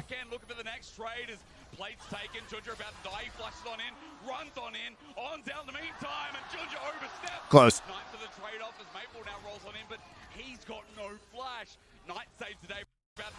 Come through, Junja matches, as the flash comes through to cease and desist. First blood for PSG. Junja on the back end. I mean, the bad thing here, guys, the bad thing here is that Woody isn't even autoing on while Junjia has tower aggro. Looking for the level 6. He'll come through. Junja matches, as the flash comes through to cease and desist. First blood. Like, Woody should be running around after on right now. At least getting some amount of damage done. Also, why does Betty get turret aggro? What the fuck is wrong with Woody, guys? Is he okay? Can somebody check in on Woody? He's having a series.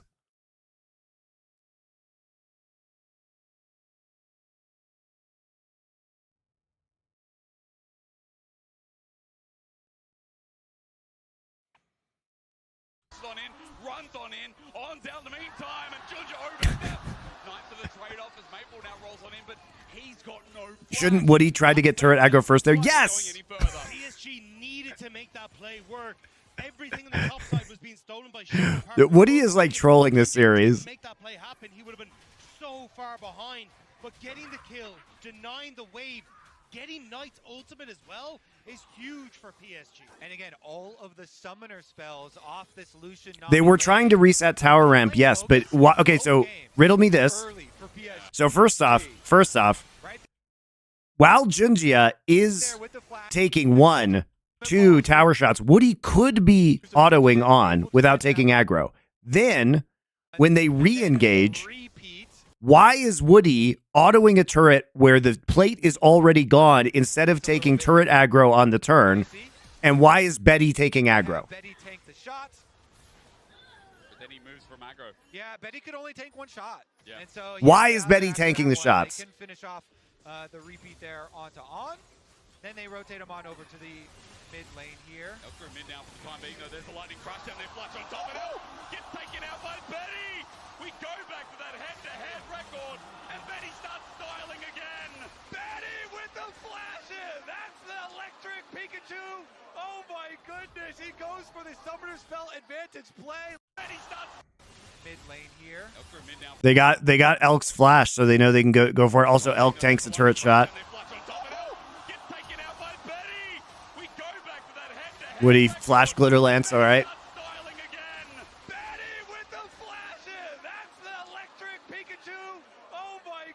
That was actually good. But Elk did take tower shots.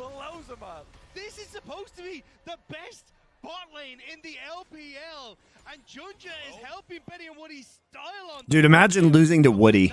You just don't get control of the mid wave in the same manner you Embarrassing. You get to start to look for team fights. You get to look for dragons, for boy grubs in a minute and a half. This is a massive win for PSG. PSG in their heads after the last game. It's a 1k gold lead in the early game. The dragon stacking begins with a Zeri Lulu. Betty now with resources. I mean, it feels like FlyQuest all over again, where the scaling element of PSG gets more in the early game than you'd expect them to get. Betty's got his static shift done here as well. Better watch out.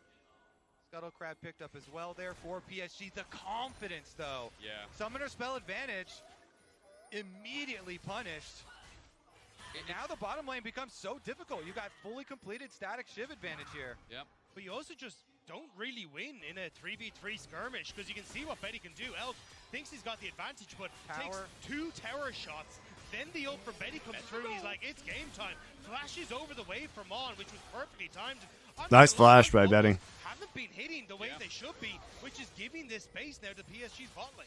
Yeah, hard to nail down with all the extra move speed there. And Betty makes him pay for it. He's got his barrier now as well for a possible. It's actually crazy how hard Betty carries the spot lane. Jinjia with his ultimate ready. Here we go. All in. Pop Blossom comes down, but Shun's waiting in the wing. Cyclone comes out that forces the flash from Maple.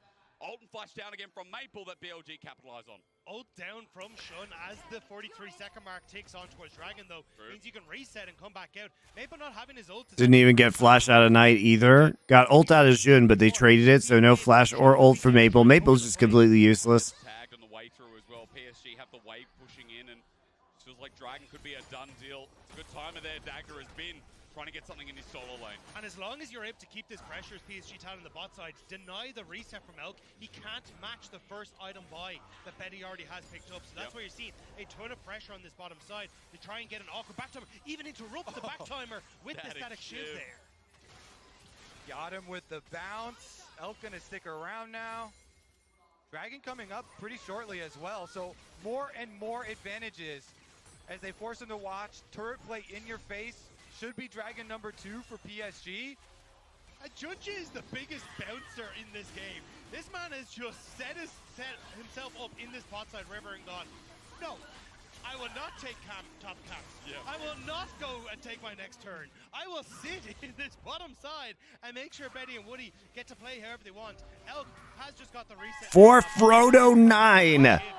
Thank you for your Twitch Prime sub. There's a lot of questions online and both by the desk and even the casters about like what was the best lane setup coming into this series.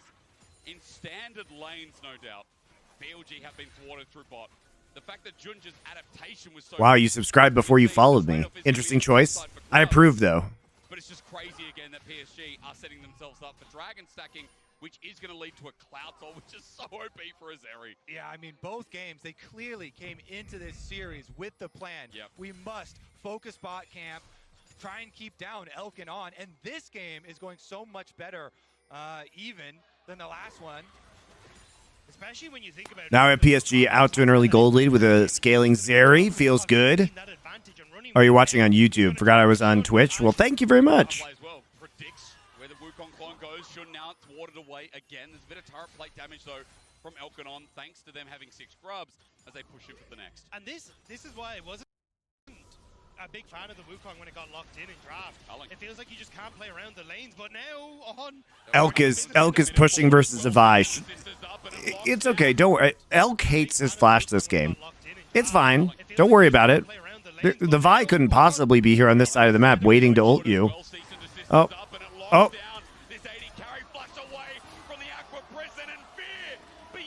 All right. Does Aja need to flash? Does Aja need to flash?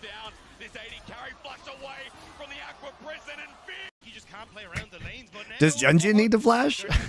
I have a lot of questions. Oh, he flashes bubble. I don't actually think he needs to flash. I think he can get hit by that bubble. All right, whatever.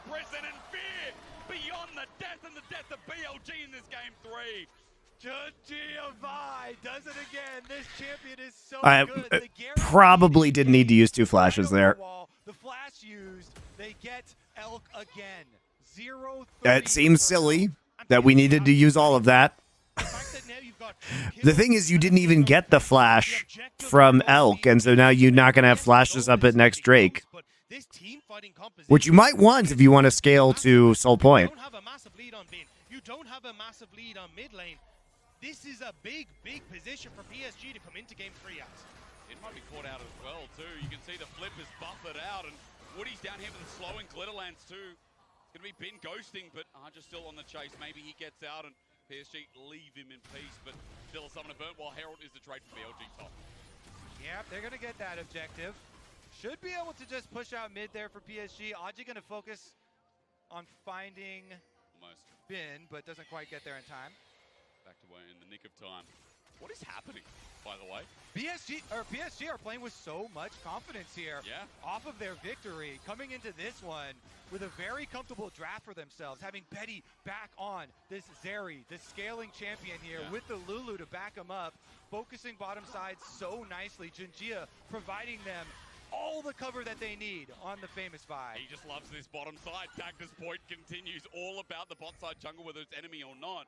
On the note of Betty as well, dude, this guy is so great on scaling, even on anyone's legend. When he was in the LPL, he was great at team fighting. Jinx was his primary pick, and you could always rely on him for team fighting, like last game, and especially this game, as he stacks up to 3 items. BLG are trying to split the map right now. You can already look, push in mid. They had a ton of control on bot side for PSG. They want the tier 1, but BLG want to respond on top side. Maple needs to be very careful underneath. Trying to get mid and bot control right now for next Drake, so setup is not bad for PSG. On the counter punch as PSG get the bot lane turret. All right. All of this hype off of the upsets, and yet BLG Still not having flashes on top and jungle may be a bit problematic in the next fight. Why is Shiv so popular in pro play? It's extremely cheap and it offers a very early power spike, and it allows you to get better push and wave control, right? But mostly it's just because it's cheap and very gold efficient. On that bottom half of the map, and again, it feels like you can't really contest mid-wave in the same way you would traditionally see BLG do with this Lucian Nami comp because of how far ahead Betty is. And as you start to lean towards Dragon in 45 seconds, that's where you can start to shove in mid, start to lean down. It's not that cheap dispatch. It's still good. Skip the boots here. Kirche Shard for Elk. He's kind of firing on all cylinders as well. Let's see, is that movement going to be punished? Betty just runs on in and ults. He's up, cease and desist on Elk again. Caught on out as he flashes over. Betty feeling the series. Pop Blossom comes up as well. And Shun's ulti's the Oh, wow. All right. Wow, they really pull the trigger here. Because you get to skip the boots here. Kirche Shard for Elk. I would not have expected them to try this, but Betty is just super aggressive. They're just very confident that they have the player advantage. They also have TP in the top side, Knights in the top side, so I guess they think they can just collapse faster. As you can see, Maple is set up for the TP already.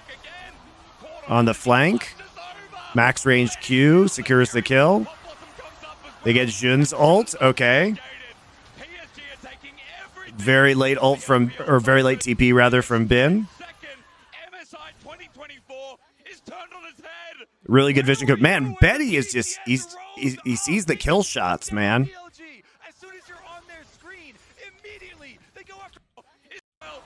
Vi ult's knockback on Wu won the fight. No, I'm pretty sure they win this regardless. On was already dead. Knight, Aji's here. They're like a man up the entire time.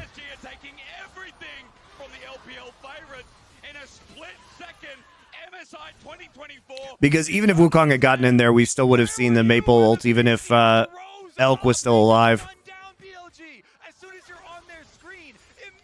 I mean, it was good, but I don't think that is the difference there, because basically at every single point in time, PSG had one more player there.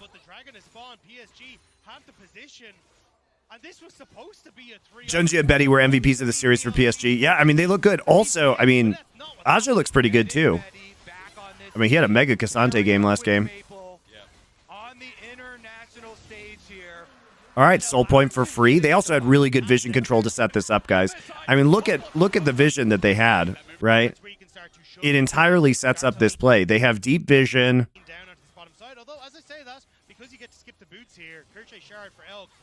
They're prepared to make this play because you can watch in the top side right now. Maple falls back to get the early TP. Aja's already moving. He has the mover's advantage. Yeah, the first move advantage onto Bin. In fact, Bin had to TP because Bin was so far behind, even though Bin was on the bot side of the map.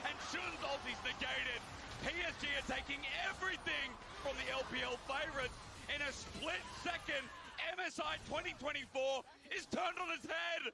Where were you when the PCS rose up? They just run down BLG as soon as you're on their screen. Maple game 2 and game 4 was really good. I don't know if I thought his game 2 was really good. I mean, it was fine. but he was also just a really insulting. Trying to get as much damage as he can down. Getting Betty back on this team, pairing up with Maple. Yeah. On the inner, it's because he already has the lead on Zeri, and he's got Vi right behind him, so he knows he can just jump over the wall. And tool for them in the What was the knockback there onto Wukong? Oh, it's because he tried to like WE into the vial. Jump over the wall, and even they pushed back. I don't even think if Wukong gets in there though, it saves them because the follow-up from Maple and Aja was already coming. And again, it's BLG. It's BLG playing to where they're not supposed to be. It's BLG trying to force plays into this bottom side, but you just do not belong in that area. Wukong? There's the Riptail. Good skip though. BLG, Gets the look at charge. Aja. You mentioned Archer on the side here, no flash available, but fear beyond death. PSG are running on low. Maple needs to find a flank. And tags them. BLG, we come back to reality, and suddenly this double mid push turns the play back on its head, and it's still dead even gold here. Remember, PSG got the sole point from that pick in jungle, but now mid is wide open. All right, Dragon Soul points. Just under 4 minutes away here for PSG. Okay, so that's what they play for. That's got to be the goal. 1-7 with 500 gold lead. Well, part of this is there's 3 turrets that have been taken. Also plates. There's just that one control ward to clean out. Junjia can just clear his Krugs away, no problem. I want to see PSG get some of these standing towers, though. Obviously, PCS will never get more spots than NA at International. What was your opinions on classifying them in the same tier, considering performance from an LJL and LCO being in the PCS playoffs? Well, they're never going to... NA will always be a major region because Riot sold slots for $10 million, and that's the reason. It's major because people spent money on it. Not because they deserve it competitively, or it's a good competitive system. I mean, NA deserves all of their teams to go into play-ins. For the Dragon contest, PSG need to use these next 2 minutes really well to crack open these standing structures for BLG. Looking at items now, 2 here for the Zeri. Betty is cracking up to the 3rd. I think the biggest thing is we've almost got 2 items for Maple as well. Need a pause. Elk jumps forward. Nobody going to find anything just yet. But I am definitely looking at Knight, like you're talking about, the double needlessly large rod, the death cap pretty... TL would lose to PSG as well? Absolutely. I mean, TL played like complete garbage. Big difference maker. Waiting. Patient are the PCS.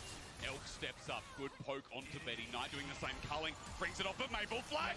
Finds Elk. Tanglebug. It's flashed out over in response. Shun gets an engagement. Maple's down. Archer. TP. Elk steps up. Good poke onto Betty. Knight doing the same culling. Brings it off, but Maple flash. Finds Elk. Tanglebug. It's flashed out over in response. He tries to counter engage and gets punished. In as well. PSG have the disengage. BLG have found a pick, and no one dies on their side. They forced Aji's TP too. That's so bad to use that. By the way, that's so bad to use this. This is very bad decision making. Why are we making this play? Why are we making this play? We have 2 minutes until Soul. We want Flash. Right? Who cares? Who cares about Elk doing this? Also, if you're going to commit to this play, Junjia has to ult. Elk, you have to use both. Brings it off at Maple flash. Finds Elk. Tanglebug. And instead, there's just a counter engage with the Nami wave, and you die, and you waste TP. This is a horrible play by PSG. BLG have found a pick, and no one dies on their side. Maple tries to make the play, but just falls that little bit short. Baron is spawning is why? No. Who cares? Riddle me this. What is this culling going to do? He's locked into this angle. What does Baron spawning have to do with anything? They don't get Baron because he presses R. It's flashed out over in response. Shun gets an engagement. Maple's down. Archer TP's in as well. PSG have the disengage. BLG have found a pick, and no one dies on their side. Yes, he gets baited. Tries to make the play, but just falls that little bit short as Elk is able to cleanse and flash away. They get the pick back, but now BLG, they want more! They're not expecting this to shove away. Betty is lucky to be alive too. Woody gets poked on out. And just we're hyping up the PCS, there's starting to be this pick potential that we're going to work with for BLG. They're not going to get a pick on Elk, though. Side big shove there. You cannot sleep for a moment as Chengdu is woken broken up. BLG do such a good job. Off of the pick towards mid lane, they invade jungle. They keep looking for the picks in transition and squeeze out even more off of their play. Finding the bubble into the shove back, plus they're going to get outer tower. And now the perfect time for the reset as well, because as you shove in these waves, you pick up a second eye, the rapid fire cannon for Elk, the death cap for Nice, and you get to shove out the waves from your own turret. PSG have to fight from their own side of the map, but they might try and find the pick onto Bin beforehand. Let's see if they find him, though. He just shuffles his way out. But I want to mention to you guys that we've got Maple with no flash in that last play as well. We'll look at the replay here because that's something we have to look towards in the next Dragon. And it's Elk playing very far forward. Maple tries to look for the play, but the follow-up just isn't quite there. The cleanse flash immediate from Elk. It is a nice bait by Elk, but you just can't take that bait. You have to save your flash for... You just have to save your flash for the actual Drake fight that you care about. Immediately taking him down in the counter. That ward you see also far up in mid lane, doing some work there for BLG. And here's the tempo swing we were talking about with the push out of mid. Now PSG are the ones on the back foot. Bin's going to get to push out this bot wave. We'll have great flank opportunities onto PSG, who are just coming into the spot side completely dark. They're going to try and respond by playing off this mid wave. All right, eyes on Betty. Betty with double summoner spells here. Yep. Plus the Lulu to back him up. Shun is front lining for the time being. Seismic shove all way. Arja gets caught on up with the pebbles in the way. Junja flashes, but Oh no, he ulted the clone. Spells here. Yep. Plus the Lulu to back him up. They think they can do this because Wukong ult is still down for a short amount of time, but he ults the clone. Oh my lord. Oh, Maple can't get in. Oh god, he can't quite get in because he doesn't. Guess what, guys? He doesn't have flash. He only has rocket belt. And Bin just goes ahead and presses W. So the ult does nothing, and they troll this game. Oh god.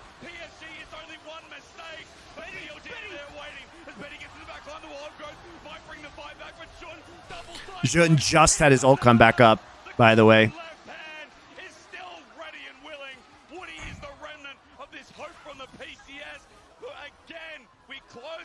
That's so tragic. If they can pick Jun, I think if they pick Jun here, if Jun dies, because Betty will focus him. So if this actually hits Jun, Jun never gets to ult in this fight, right? Because his ult, you can see there's a little black sliver right here. It's not off cooldown yet from that last. It's crazy that Betty almost wins this fight anyway. Oh, dude, I actually just hate that play in the mid lane so much now. You know, you also don't even have to take this Drake. Like, you don't have to take this Drake if you don't have the cooldowns. You could actually just try and trade this for Baron. I really think PSG just misplayed a couple of these fights in the mid game and their decision making. Like, why not just go ahead and pressure Baron? This is the luxury of being on Soul Point. Why is Maple so bad? Yeah, great question. I'm not a fan of. I have not been super impressed by him this series.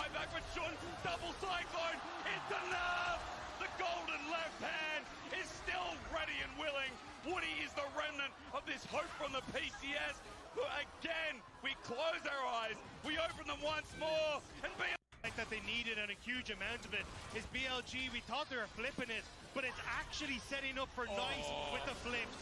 Shun doesn't get caught. Dude, watch Maple. Kasante's unstoppable. His ult does nothing. Then he gets pushed back. Then Elk just hits him in the face with a culling. There's a Talia W. Whoop. And he's dead. He does nothing that whole fight. Fabulous. Nice goes forward into the pit, and Betty sees his chance.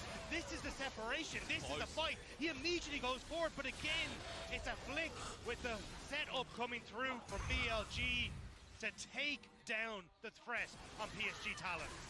All right, back at the Dragon, trying to rush down the Dragon Soul. Okay, if they get Cloud Soul, we're back in the swing of PCS as Shun jumps on in, looking for the steal at 2K, 1K. It goes down, Knight took it. Running on in, PSG now. Trying to rush down the Dragon Soul. Okay, if they get Cloud Soul, we're back in the swing of PCS as Shun jumps on in, looking for the steal at 2K. Oh my god, are you serious? Are you serious, guys? Look at this. Jun doesn't even have smite.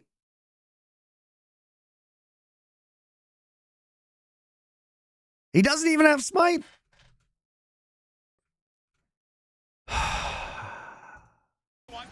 Imagine Zeri, this fed Zeri with Cloud Soul.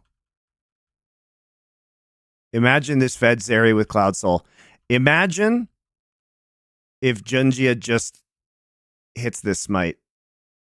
Oh! It goes down. Knight took it. Running on in. PSG now. Do they fight? Do they look for BLG's window as Benny runs forward again? This Zeri is everything here as Cullen comes through. Junja is the new target. He's running away. The Vine needs to be healed up. But Redemption does it. But Sean's in. Cyclone again. Backline. They're all together. Maple's too late. Maple did nothing this game. But it's too damn late. They're teleporting mid lane as well. They're going to go straight for the inhibitor tower, chasing down Aja.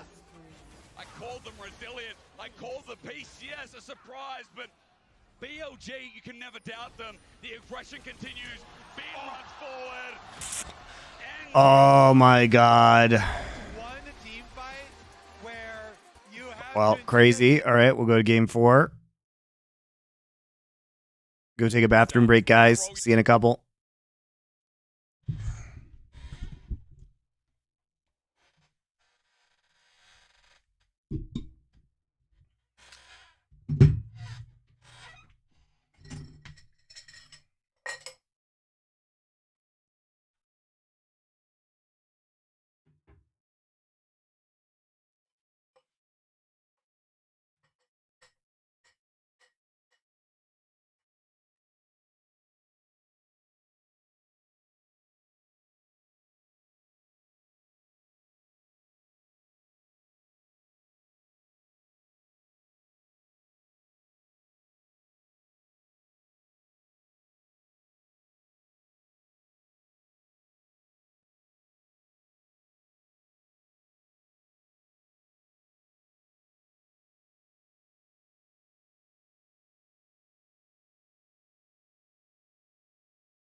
All right, we're back.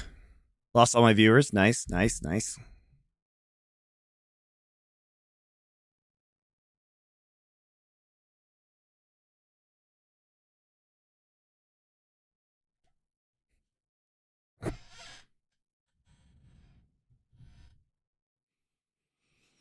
All right, here we go. The delights of the fourth game await us, my friends. But it sure doesn't feel like it with the way this series has gone. And we've got a side swap, gentlemen, as PSG now on the blue here for the first pick. Very different. Lucian. All right, Varus banned? Coming in, though. Ari taking off the board. Lucian still gone. Varus banned. Varus has been left up, but nobody's been picking it. So no Lucian first pick for PSG. What are we doing? We have Ashe up. Maybe they're banning Varus because the Ashe is up and they're afraid of Varus Ashe and they want to first pick Talia for Maple. Okay. And Maple towards the end had a bunch of whiffs on the Nico, so I like this priority. Snatch that away from BLG and get Maple back on something he likes. But you can snatch away the Vi here for Shun, and I really liked Junja on go for Zeri so far. Alright, you might have to. Like, he's so good on the record. All right, well, the 80 carry pool is really pinched, so Elk, are we just going to give them Zeri again? Well, I take Sejuani and Cassante, so they've got a fat front line. In their victory, their upset win, I think it is a no. Who is Vi going to ult here? Problematic, problematic. Nautilus and Zeri are going to be banned, okay. Israel may not be the worst. Okay, there we go, yeah. Yeah, Ezreal, okay, in Divine makes sense. Double poke lane here. Ezreal Ashe. Okay, interesting lane. We don't see this one very often, but should be able to control the Xayah Rakan pretty effectively early game. Also, wow, we're really veining here. All right. I'm not sure I'm sold on this Vayne pick in the lane swap meta, guys, because if you take teleport, you can't take Ghost. So it's shit. So then you just don't have TP. So you have one TP on your team. And if you side lane, well, here's the thing, though. Stylistically, PSG has not been good at playing side lanes. So maybe you just think they won't do that.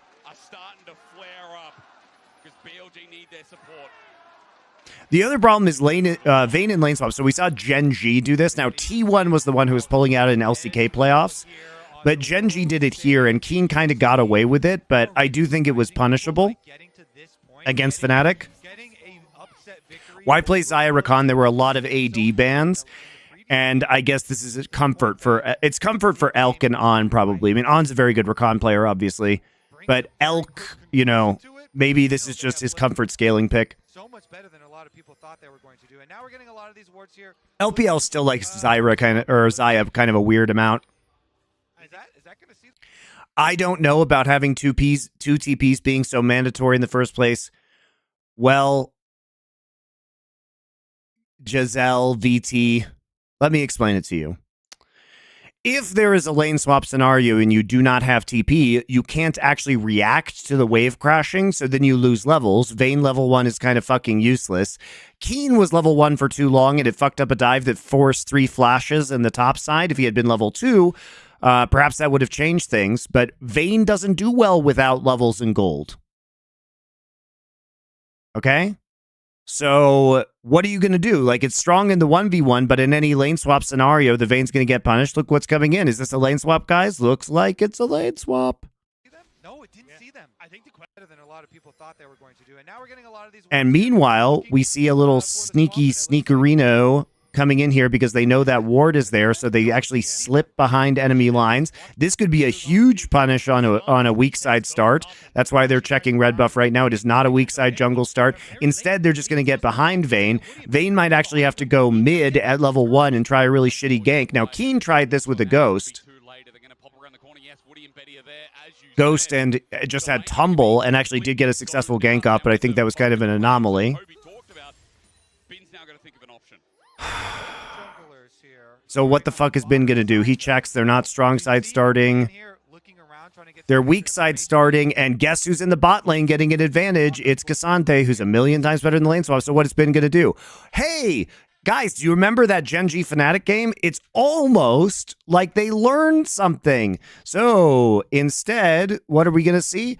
Oh, right. They've actually warded this. So Bin is going to be topside, and Maple's not going to be surprised Pikachu by a ghosting Vayne at level 1 coming at him.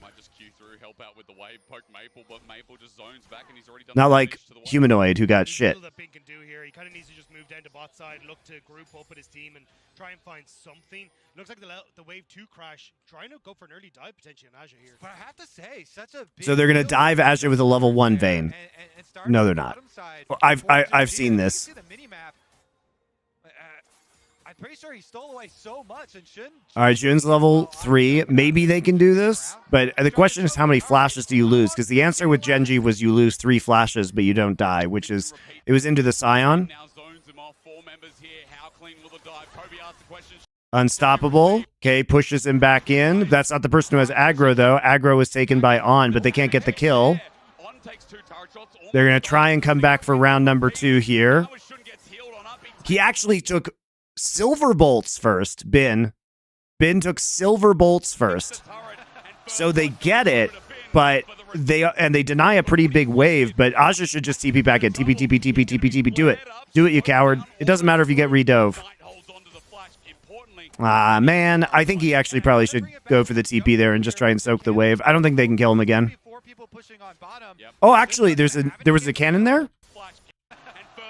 Oh, this is actually smart. So because there's a cannon there, Aja knows he's going to get most of the XP from the caster minions because it's going to take so long to kill. And they swap they're going to swap the Ashe into the bot side. So they get 2 plates, but because there was a cannon minion there, all of those caster minions are going to get picked up, especially because of the rotation by Woody. This is actually smart. Very smart, I think, by PSG.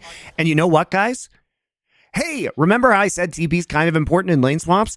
Well, Bin would fucking love to TP. You know what Bin would love more than life itself right now?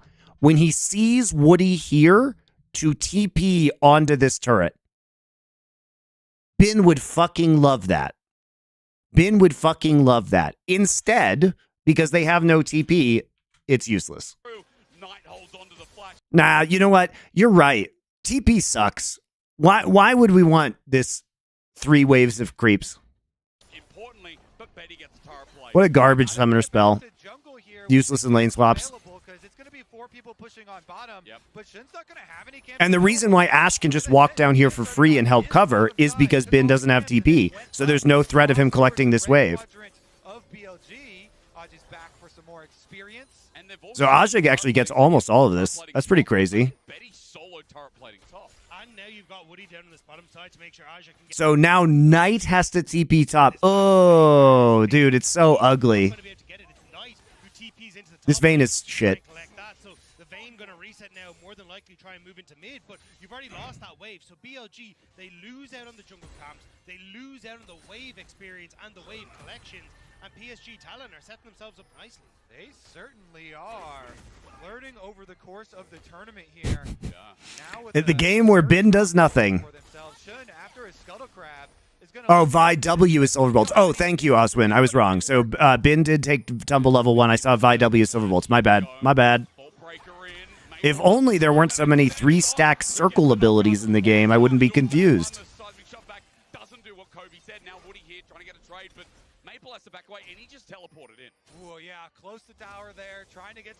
I misunderstood. I agree with you. That's made top pick. Pretty has much no place in this meta. All right, good. We got there. Looking for some extra punishment, but Maple no flash now on mid. Do you remember in game 1, Elk got solo killed by Arja? I believe it was game 1 where he was on Kalista and Arja just took him out. Maybe giving a bit of respect there as that bottom lane turns into 1v1 again with On moving down. Sorry, it's I has Cole. Surely this will be fine. Okay here in this top side. I was going to say, yeah, you can get those silver bolt procs, you're going to be fine. Betty going to look to try and play ranges with the poke. Woody now on that top end, though, is a little bit dangerous, which is why Bin not really sure what he's supposed to be doing. Not having TP was a death sentence in lane swap meta. Yeah, it feels really bad. Has to run it into lane. He's got Ghost, remember, not TP. Meanwhile, looking for the reset here, but that could be another wave. Why is he even resetting? I guess he's resetting because he literally can't do anything else because there's a freeze that's happening and he can't walk up on the freeze because the Ashe is there. It's pushing towards him. I guess he wants Kirche's shard super bad. Meanwhile, Jinjia, because he was able to clear so many camps, still hasn't reset to go purchase.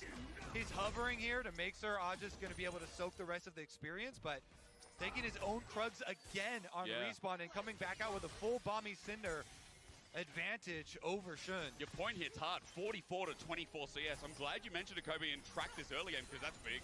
But the other one is Aja, level 5 to Bin's level 3. He's now losing more CS than top. Aja still has TP too, so he just gets to fill up TP onto this wave. Just now TP's back in, gets to soak another wave, and Bin is homeless. He doesn't have a job right now. There's nothing he can do on the map. Uh-oh, unemployed. That's what he's not homeless, guys. He's unemployed. That's the word we use. He has no job. Unemployed top laners and unemployed junglers are a big problem for the social stability of Summoner's Rift, guys. Huge problem. They just wander around trying to murder people. Have Ghost, and Bin is just going to lose his mind because there's nothing he can do about it. Especially, yes, he got the early kill, but Aja has been able to get the CS, get the gold. He's able to answer for a lot of that. He's on welfare. I mean, yeah, the passive gold system. It's really an amazing safety net that Runeterra has. They actually just provide everybody with universal basic income. Yeah, looking for some Raptors here as well. But Knight in mid lane going to come back the same time that Shun is able to collect those. I mean, the problem is that people then use it to buy weapons to murder other people, so it's not working very well. But still probably should be Scuttle Crab there for the Sedge. Level 6 acquired off of leeching from mid. Elkin on, finally going to have to push topside. Remember, people at home, they're going to be looking at this, be like, yeah, PSG don't have much of a gold lead, but remember where the gold went on BLG. Remember what PSG are doing here. And remember the jungle advantage. Junja now level 6, as you mentioned. Shun is getting zoned away. Yeah, they can definitely force him off, and they do both have Smite. If he wins the Smite as well and continue to starve this Vi, oh man, I really want to see that story there, because the Ashe moves up to scare him as well. Yeah, Shun didn't even smite. Never got a chance to get into position, and Aja goes to the top lane to make sure he's able to pick up this wave, whereas Bin just kind of stuck here. Wave is pushing out from him. He can't do anything. He can't, and there's a level 6 Sejuani here. Just walks into brush. What? Hang on a minute. Wards down. All right, well. But Ben ghosted off that as well. He's scared. He's trying to kite and condemn down. Nice job. Oh, he's dead. Oh, he's not dead? He is dead. All right, we had to use 2 sums on Woody to get there, but he's dead. The true shot barrage from downtown is the extra little bit of damage that they need, and Woody flashes in to finish it. PSG, the lane swap, it's beautiful for them. And sometimes we talk about play-ins giving you a buff. Yeah. The fact you get these games under your belt, you get the practice, and PSG are a well-oiled machine when it comes to these lane swaps. And BLG, they don't look ready for this whatsoever. It's like, welcome to the MSI meta. And it's really highlighting adaptation, because PSG did not come in as a well-oiled machine with lane swaps. It was definitely looking rough for them, but they improved on it. They practiced it. Am I allowed to say raise your koalas because the LCO were in this region? Am I allowed to attach to that? You're allowed. I think people at home, it's late for Australians, but I think for the LJL alike, remember, all under the banner of their playoffs, the PCS is stepping up huge here today. It's an early game gold lead, and we talk about the state of the map being beneficial right now. I don't know what this Xayah Rakan stuff is. I mean, the vein is troll, I think. I'm not... There's just too much risk with the Vayne pick. Like, I see how it could really stomp. You know, we saw the Zeus games pre-lane swap, but it feels like such a bait pick, honestly. Top laners on low economy, you would much rather have a low economy Cassante, especially in the hands of Aja after he had such a good game for PSG earlier in the series on it. And been here. Why are you hating on Xayah Rakan when all the power ADs are banned out? A bit of a rough time as Aja's kind of low now. I mean, why are we doing all those bans, though? Ashe was up. Play Ashheimer, you cowards. Surely that's still probably decent at bullying lanes. Yeah, where's Caitlyn? Play Caitlyn Lux. to stick around though. It's a 30-second time window, so they need to reset, come back into this bottom half of the map. So at the moment, I think Void Grubs will belong to BLG, but it's the Dragon that I'm most interested in, because that should go in favor of PSG. Rebels making the roam up. You can see pings are going down because Bin is on the wave. They know he's in the brush. He's hit level 6 at least, but Bin is still getting targeted by PSG. So PSG are actually going to open mid with Kate Nico is up. It's better than Kate Lux. Yeah, I mean, if you're that's going to be a T1 selection for sure. That sounds like a T1 thing to do. Pushing back on, getting Elk out of the way so they can contest on the mid wave. Yeah, exactly. I think PSG here, with Betty getting his Essence Reaver complete, You don't like those lanes when lane swaps are here? Well, the thing about Caitlyn, though, is that she's really just a plate-taking cannon that you move around the map. So your goal is just to take a bazillion plates as fast as possible. Like, you basically take plates bot. And so, like, the thing is, though, I would imagine that Kate Lux or Kate Nico, you just send them into bot lane, right? And then you just take a million plates and you just rotate them into mid and you take them faster because there's no fortification. Tristana ADC is fine as well. Play Trist Lulu. Play Trist Lulu. Do the fun. Like, I disagree, guys. Play Trist Lulu. Do demolish Lulu in the top lane. Yeah, I don't agree that this was the only fucking option. Trist Lulu was up. Jinx was up, by the way. Jinx demolished Lulu. These are all the G2 lanes. You're not going to convince me that this was the only option. There were a lot of good options here. You're the team that has the level advantage on the top laners, and you're the team that has the mobility of a Talia here towards the later stage. The Xayah's just going to get outranged. How does Xayah do any damage? There's a fucking giant-ass tank line, and you get outranged by Ezreal, Talia, Ashe. Nicely demonstrated for us, but I do think as well, the fact that you end up using Shun's ultimate on the top half of the map means that PSG know that ultimate's down for both objectives now. They push in. I think Xayah in this meta generally gets outranged. And Shun just doesn't really have anything available. Neither does Bin. And with Aja actually being in a position to push here, it's very tough for BLG to commit to anything right now. PSG in a very good position here. But remember, we have If you're Ruler, yeah, well, Ruler's the best Xayah player in the world, so he may be the exception. For BLG, once they get an ace onto PSG. I mean, On is a very good Rakan player, but I just don't see the advantage of, even if you get the lane swap here like they did, and you get farm and you get the Cole onto Xayah, what's the best possible outcome for this Xayah, right? You can't follow up on Vile. You can't do any follow-up, guys. Like, look at this. So what happens when Viles? Ezreal Arcane shifts? I mean, what? You have to deal with this giant front line. There's an E put down. There's a volley put down. Or an Ashe arrow put down. Right? So there's no follow-up because you have a fucking top lane Vayne, which doesn't even work in this composition. And here's the other thing. Probably you should play Graspazier here. Because at least you could go in, right, and get a shove, which might make it possible to actually have a very good Xayah ult. If you can imagine the Xayah ulting Featherstorm, right, Azir goes in, shoves people there, you pull it back for the root. That might be a combo that works. But who is going to kill the backline? Nobody. Nobody's going to kill the backline. You don't have TP. You'll get outplayed on the map. I think it's bad. I think it's bad draft. In this game number 4. And if that team fight is going to go their way, it feels like it has to be nice. He has the CS lead. You can see a 600 gold lead, 500 gold lead for himself. Like, I just don't think Xayah auto attacks in this meta. That's the problem. I just don't think Xayah is ever in range to do anything. Played it in playoffs, but it was not to the caliber that you expect from the BLG mid laner, from an MSI world champion, no less. And now he'll have to step up for BLG. Vi is useless in these team fights. Vi is a terrible jungler in this scenario. You had to make picks early. So, like, basically BLG... Here's the other problem. They got 6 Void Grubs. If you have 6 Void Grubs, maybe you can just make a fearsome split push and nobody can 1v1 the Vayne. But the Vayne is completely gimped from the lane swap early. And yeah, okay, so let's pretend we try and side lane.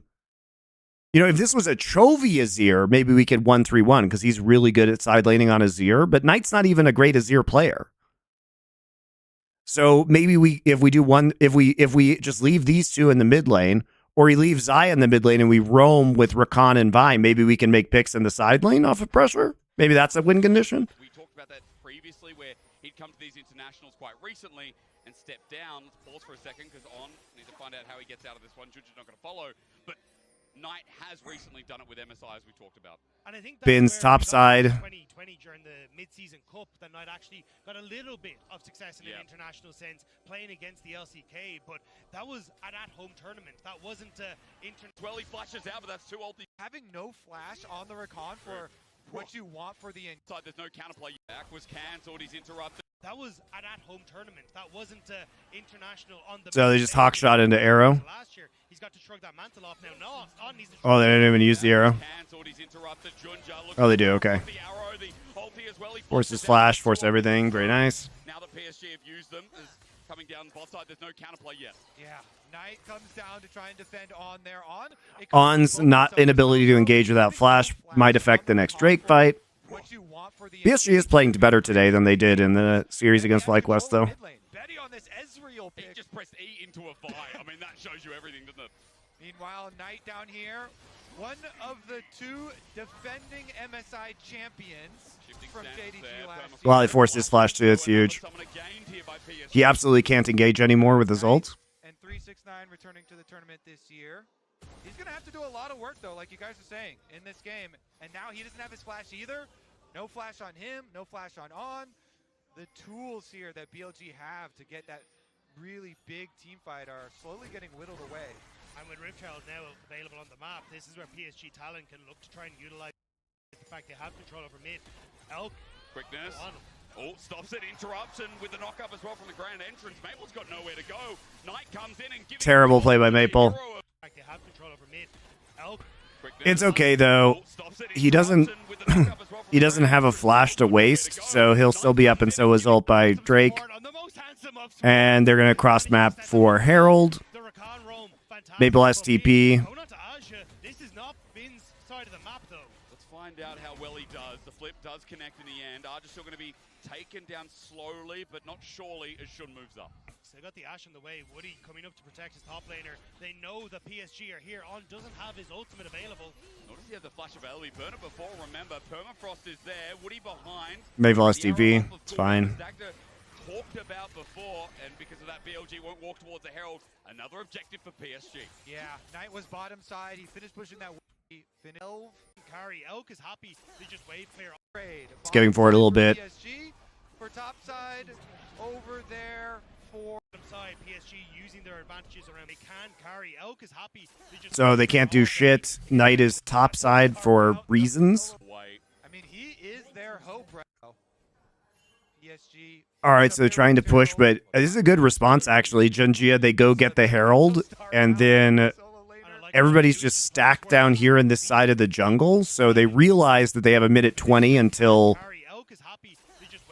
the Drake, so they can actually just create pressure in the bot side because there's no one in the bot side, and they have 6 grubs, so everything is just free. Maybe they get 2 turrets.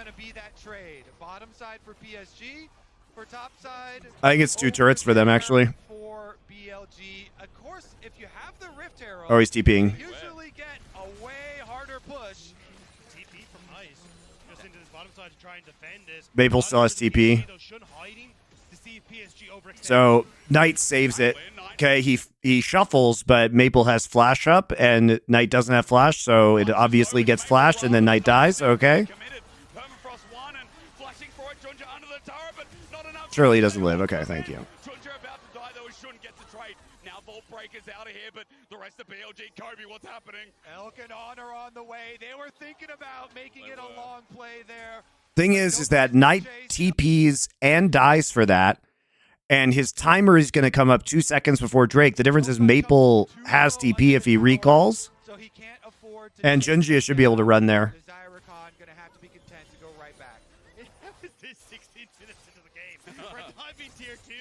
This is a very broken game, but On wants to break it more, and potentially Maple's back, but Maple gets out of there.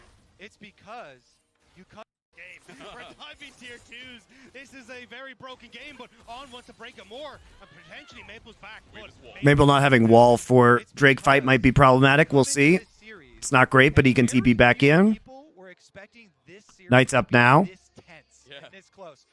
But they should be able to retake vision control pretty easily. I wish we didn't have this replay. Because BLG are so heavily favored, but PSG pushed them to the brain. There we go.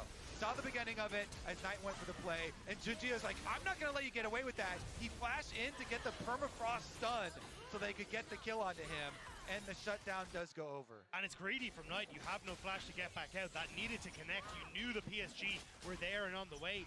PSG get the kill back. It is a 1-for-1, but still the damage done to the bot side turret. Now the Dragon taken and On going to be forced back here by Woody. I wouldn't be surprised to see immediately Maple collect his bot wave and another attack onto the tier 2 come through from PSG.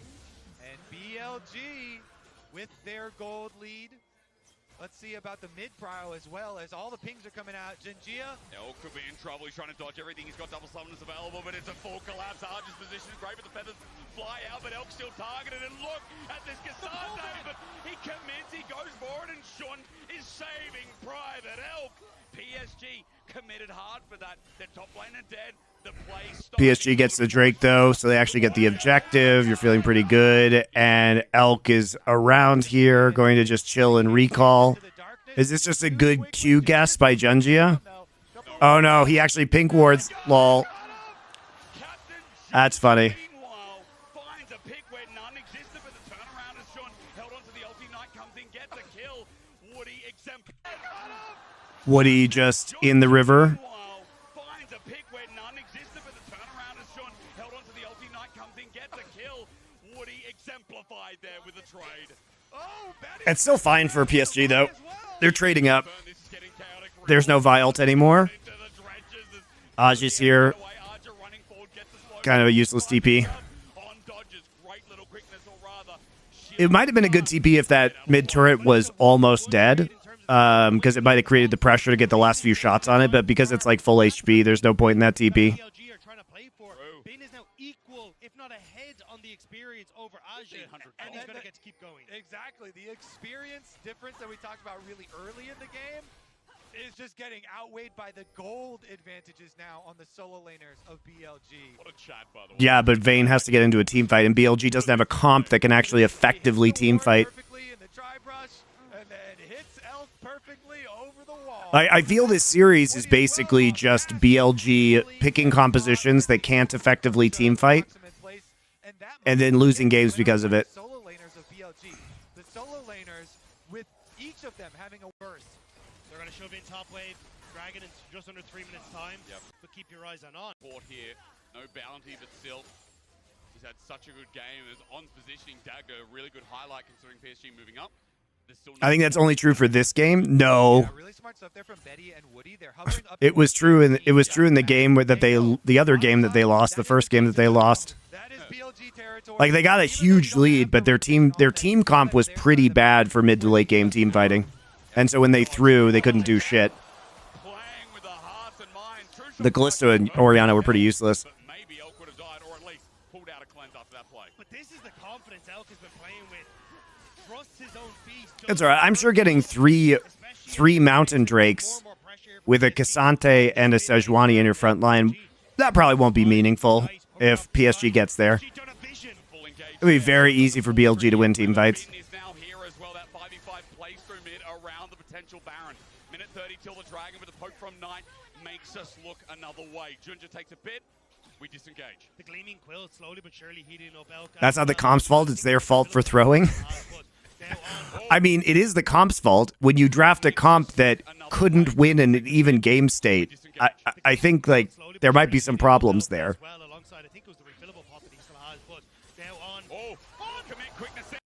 Imagine drafting that comp and being in an even game state against an actually good team. Zaya is useless. It was was kind of weird to watch the minimap too, because Knight was heading up to top lane to get that top wave, but then they have the engage mid and he heads right back. Weaver's walk great, those zones on off. On doesn't get the knock up here as Knight hits on the side, but for PSG, they're so scattered. Health bars are good as under turret, they're trying to take it through as Bin zones on off, tries to take the fight himself. Just flashes onto Bin. Bin has to use all. And the other thing is Vayne is so giga useless without flash and ghost up. Like, Vayne is only useful with flash and ghost up. And now Vayne's not going to have flash and ghost up for the Drake fight.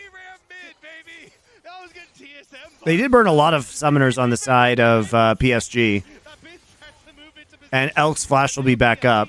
But he's not going to have ult.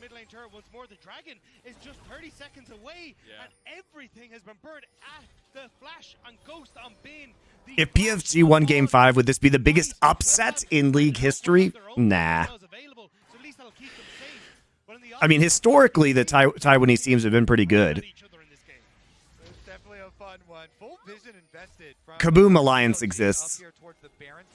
T1 DRX, yeah, that was a pretty big upset, too. People act like DRX should have won Worlds when literally all of their matches were upsets.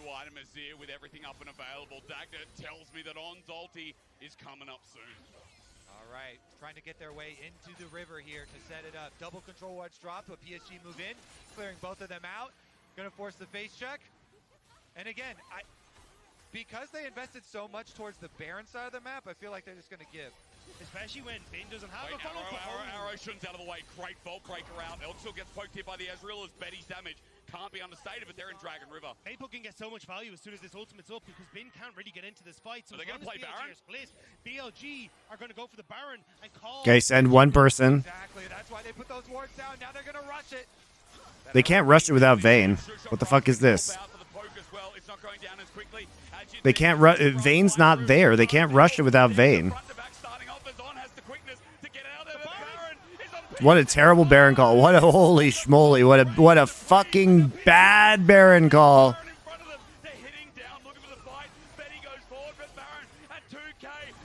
All right, Bin's good. Good player. Almost stole it. They 50-50'd it.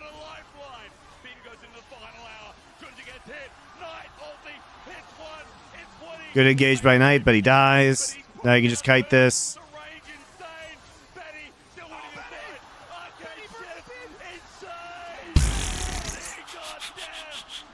Vi commits suicide on Talia E.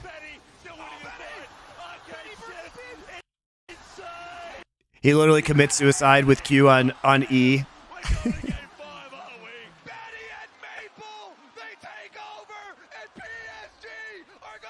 Betty plays it super well, though. It is a bit of a fiesta. Betty E's out. Onto Knight, W, auto, procs it, blows him up. W, he's hitting all his skill shots. Damn. Dude, he hits all his Ws. That's very impressive.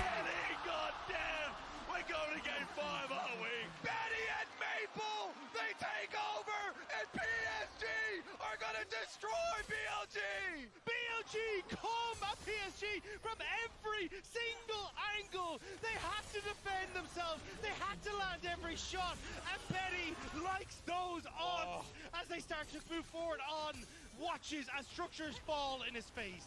Oh my, that Baron was a death trap for BLG.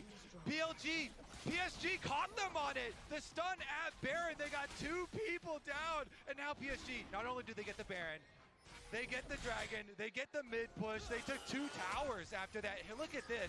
Betty's ultimate plus Baron. Elk gets annihilated. On gets hit with Junjia's ultimate, and then Baron. Yeah, On has to ult out and then dies anyway to Baron. That's pretty bad. The thing is that even if this gets stolen, PSG still mop up this fight. So that's Jhin Smite right there. And this is a little bit early, so Smite from Junjia wins. Doesn't quite get the distance he needs onto Maple, so that then Maple able to get the damage down and watch Betty. This is a like I said, there's very little backline threat here. Flicks back into Elk, turns onto Bin, and just barely I think they both get killed. But, oh, no, only one of them gets killed by the E. And just barely the Shun flicks back into Elk. So Turns onto Bin, and just he gets killed by the E rollout, and he gets killed by dashing into the E. with Maple's help is able to finish off the Bin. Maple, those rocks, they killed Vi as he was point blank so close to getting that kill onto Betty, but they chopped Knight and Bin just fuck off and keep the buff. It's not going to be enough to win, though, and the rest of the team would have been mopped up, and probably we still would have been dealing with a Mountain Soul situation for PSG. Smart too in the replay when Aji ults out Jun, like the smite fight had already taken place, and they already won it. But now we're right back onto the rift. It is Dragon Soul point. One might be caught on out. Arrow almost hits Elk. PSG can Based on the performance so far by Gen G and BLG, can we say that T1 or even TES can win MSI? Of course, we were saying that before. It's possible for them to win. I know these are their first matches, but they are struggling against underdogs. So first off, I think Gen G had a lot of happy gaming, and they still 3-0'd. I think you're a bit more worried about BLG that this goes to 5 games. You know what I mean? Like, that's... I think BLG was also happy gaming, but, you know, the thing is, Gen G closed it out. I think if Fnatic had won a game against Gen G, then the fourth game of the series would have been an absolute clap. These are names that have been thrown around the region for the longest time, and they are stepping up to the LPL. Some of the shit that's going for like BLG, you know, was always a question because their macro is kind of bad. It's just their early game laning and skirmishing is so strong, and their ability to snowball is so strong. But they didn't even do that here. They played pretty badly with an 8K gold lead. And again, it's these massive souls. See if they set it up, you're right, but they turn instead. The cease and desist. again. We have to keep reminding people how BLG have Some of these drafts are pretty janky, though. We'll see. I don't read too much into this for BLG.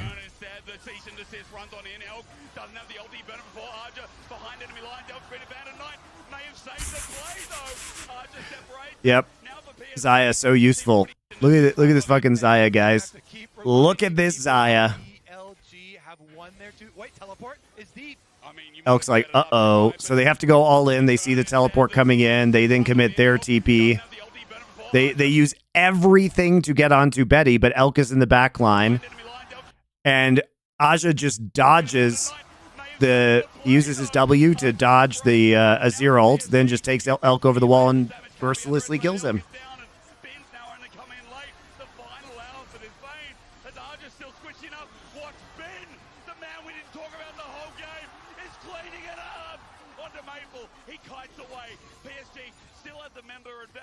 The thing is, now that Ghost is down, you can't play like that on Vayne anymore. Oh. Woody just out of range to continue the CC chain. Maple doesn't have ult yet.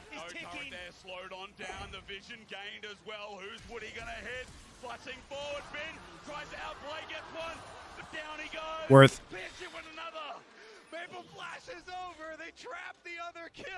I agree. T1 is better than BLG. I predict if T1 beats G2, probably. We'll see what the games look like. Maybe I'll change my mind, but I think T1 beats BLG. BLG Knights is about to come back up, but this was the fight. The TP coming in behind from Aja moves everyone on BLG forward. They have to take the fight, but the arrow from onto on stops him from engaging as easy as the one to the Betty. Knight tries to save Elk, but Aja still rips him away as there's no ult on the Xayah to keep her alive, and Knight is just being mowed down by Junja, continuously CC'd, so he can't get the damage off until Bin arrives from Woody to pick off both members, with Maple coming over the board as well. They can finish everyone off. I want to get back to live so we can see the setup here, because Dragon Soul is arriving in 20 seconds already. Bridge control here for BLG, though. Shun is the first one in. These Junja, no, rather control wards there. It has to be nice. You have that flash, you have the ult, you have doubt on your shoulders. Yep. The Azir was not something in your wheelhouse. This is your moment to try and show that you can step up. PSG LG needs you most stepped up like you have in the LPL. Hey guys, do you think we should use TP advantages that we have? Or do you think we should ARAM? I think we should just ARAM repeatedly instead of using TP advantage to push out side lanes and then try and take objectives. What do you guys think? On the international stage,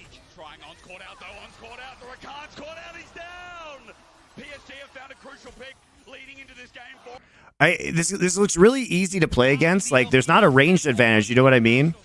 Like, there definitely is not a ranged advantage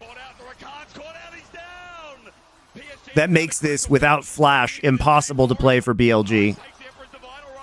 Yep. Yep. All right, Elk, very useful.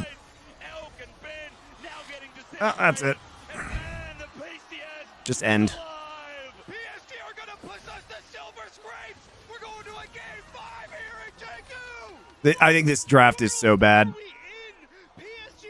6 Void Grubs. It's free. They were doubted to be able to put up even a single game against the LPL first seed. And when they were doubted most, they push us the furthest distance possible. We all asked the question, who is the unknown? Who knew all along? Guys, become the unknown is stupid. Please don't talk about it. The PSG are the unknown at MSI for 2024. Silver Scrapes, here we come.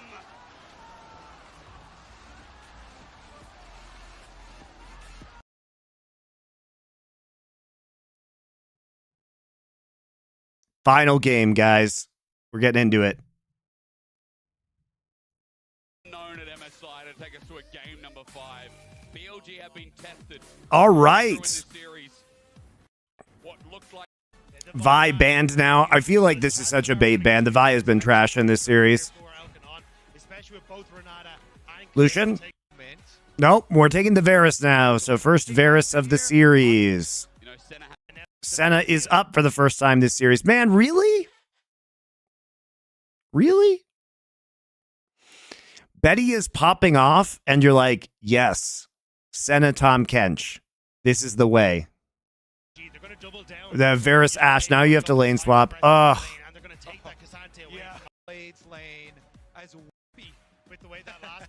Yeah, you have to have some high damage mid lane carry now. Man, I wish this was Aurelion Sol too.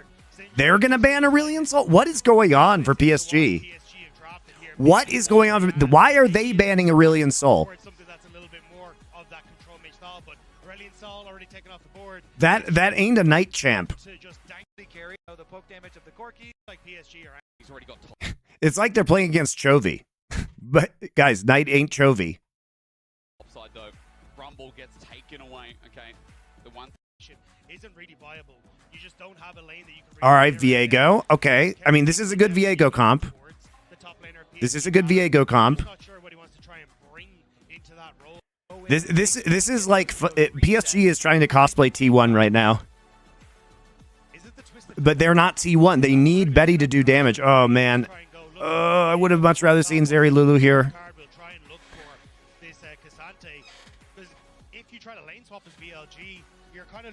Are we back to Urgot? All right, Juns, Kindred, everything on the line. Oh, Gragas. Gragas is a fucking giga pick here. Gragas is so good. Can Aji play top Gragas? You can ult everybody off of Kindred ult. These are low mobility carries. Great in lane swaps. You want to lane swap anyway. Gragas is huge here. Huge Gragas energy. Plus, guys, you can isolate somebody to kill them so the Viego gets resets. Gragas is the god pick here. I'm convinced. the Kindred now, but now the scaling element for Low mobility 80 carries. You can actually just yeet them into your team. It nullifies Kindred ult. Super good in lane swaps. There's another thing that has range, but is Arja Yamato said Gragas was bad because of lane swap. No, Gragas should be fine in the lane swap.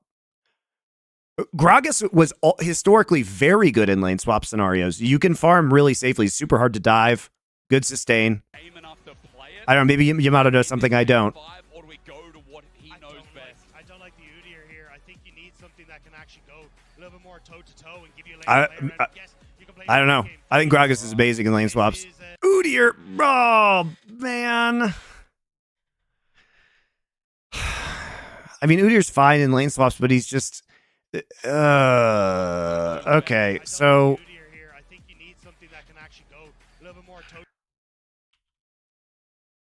And now The thing is, okay, so you have triple TP, right? With the with the farming Tom Kench, right? But you have these guys are kind of useless meatballs. They don't actually do anything in the mid and late game. And they're also going to be pretty easy targets for the Kindred with Kraken Slayer, right? This is definitely going to be an on-hit Azir, or on-hit Varus, sorry, on-hit Varus. And you have mega AoE slow. And you have Giga Engage. Like, you can front to back pretty easily. Who's going to stop Kindred and Varus from autoing? I don't think anybody can. So they're going to rip your tanks. They're going to rip your tanks apart.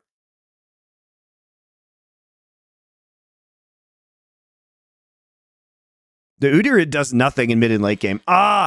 Dude, I just don't get PSG because PSG, like, how have they been winning? They've been winning from 5v5 front to back compositions. They've been winning because Betty's carrying, or Junji is carrying, or Aji is carrying. What Maple and Woody have been the worst players on this team in this series. I would have taken the Aurelion Soul. Fuck it, why not? on when he joined IG for the first time in LPL. Interrupt Players from longevity. Maybe Aja can't play Gragas. I think Gragas is huge there. I would have rather have taken the Aurelion Soul. as well, but he always does best in the PCS. Aurelion Soul also very good into Ashe Varus because they're low mobility, so you can just drop the star on them and they can't move because of Rylai's. But he always does best in the PCS itself. On PSG, Even if he can't Gragas, Ornn is still better than Udyr. Yeah, that's probably true too. Ornn is good into Ashe Varus for the same reason. You have low mobility. Gragas is good. Aurelion Soul is good. BLG, when it's now Dude, why are we drafting Maple as like the carry of this game? already done better than I like the Viego though. better than 99% of our audience would have thought as well. This game. So we have to clear top lane. Chance to shock the world. So BLG really wants standard lanes. One would think they get seen though. It would be They're trying to thoroughly check. They don't actually sweep those. That ward from Aja is a big win for PSG. They That sweep ward is really Elton huge. on They the sweep top side. super late, so they don't actually know that they've been seen. But now you can actually move Betty and Woody down Do- onto they the don't bottom see of the Aja? map, and you're going to be in a great position because They don't see him. realistically, you're the one that gets I don't think they see him. on towards the tower with no But they have a defense. deep enough vision that they can probably commit to bot side. The fact that you have a slower push as well means that Yeah, they're going bot. that little bit of extra help. So immediately Elkin on. But they sense they sense this, so they're Betty and Woody are just going to go top because they're hovering up towards mid lane. They'll be there a little bit late, but that doesn't matter. They avoided the bad lane. And they're also taking the long way around because there could be a ward there at Raptors. And technically, Elkin could still be waiting in mid lane to see where the lane assignment comes in. You should be in a decent spot. And now you've Both lanes, both bot lanes are going to be. I don't think they saw the Udyr. Oh, they pinged the Udyr? Okay. It was barely on the edge of vision, though, when Elk walked into that brush. Swap wards is the one over there behind the red buff and the one by the Raptors brush. And it looks like they're going to slip right into the lane. It's fine. It's a good adjustment by PSG. Their lane swapping's gotten a lot better. Yeah, Turtle stands because he's just taking so much poke. I mean, already at half HP. Shouldn't have walked up on that. Why is he walking? What is the purpose of walking up on this? Lane swap wards is the one over there behind the red buff and the one by the Raptors I guess he sees brush. the 3 low minions, so he wants to get the. He's trying to get the XP, but Here we he go. gets. Aja on his He Udyr. literally trades half his HP bar for 1 minion of XP. Yeah, Turtle stands because he's just taking so much He poke. gets I mean, already 1 minion of XP, half and he HP. trades half his HP bar in a pot. Two that comes from BLG. Yeah, both these top laners. This is the game, though. You're trying to soak some experience. Get in there, get within range, soak up that experience. Bin doing it as well. Uses his shield. Bin feels safe because they are starting in their own jungle on weak side, so the Kindred could be there. Shenanigans that we had in the last game where somebody was getting an extra quadrant or extra camps. Everything is going to be even Steven. Both junglers going to run out. And they can keep eyes on Junjia, Towards these third wave. so there's no threat. So Bin just gets XP in this top side. Dive should be coming through. So far, the wave doing exactly This what is he third was wave. supposed to do. Crash. Healing up from Aja, he has hit level 2, so that's also Kindred is coming. we saw. And his Unwaken is about ready again to Yep. use.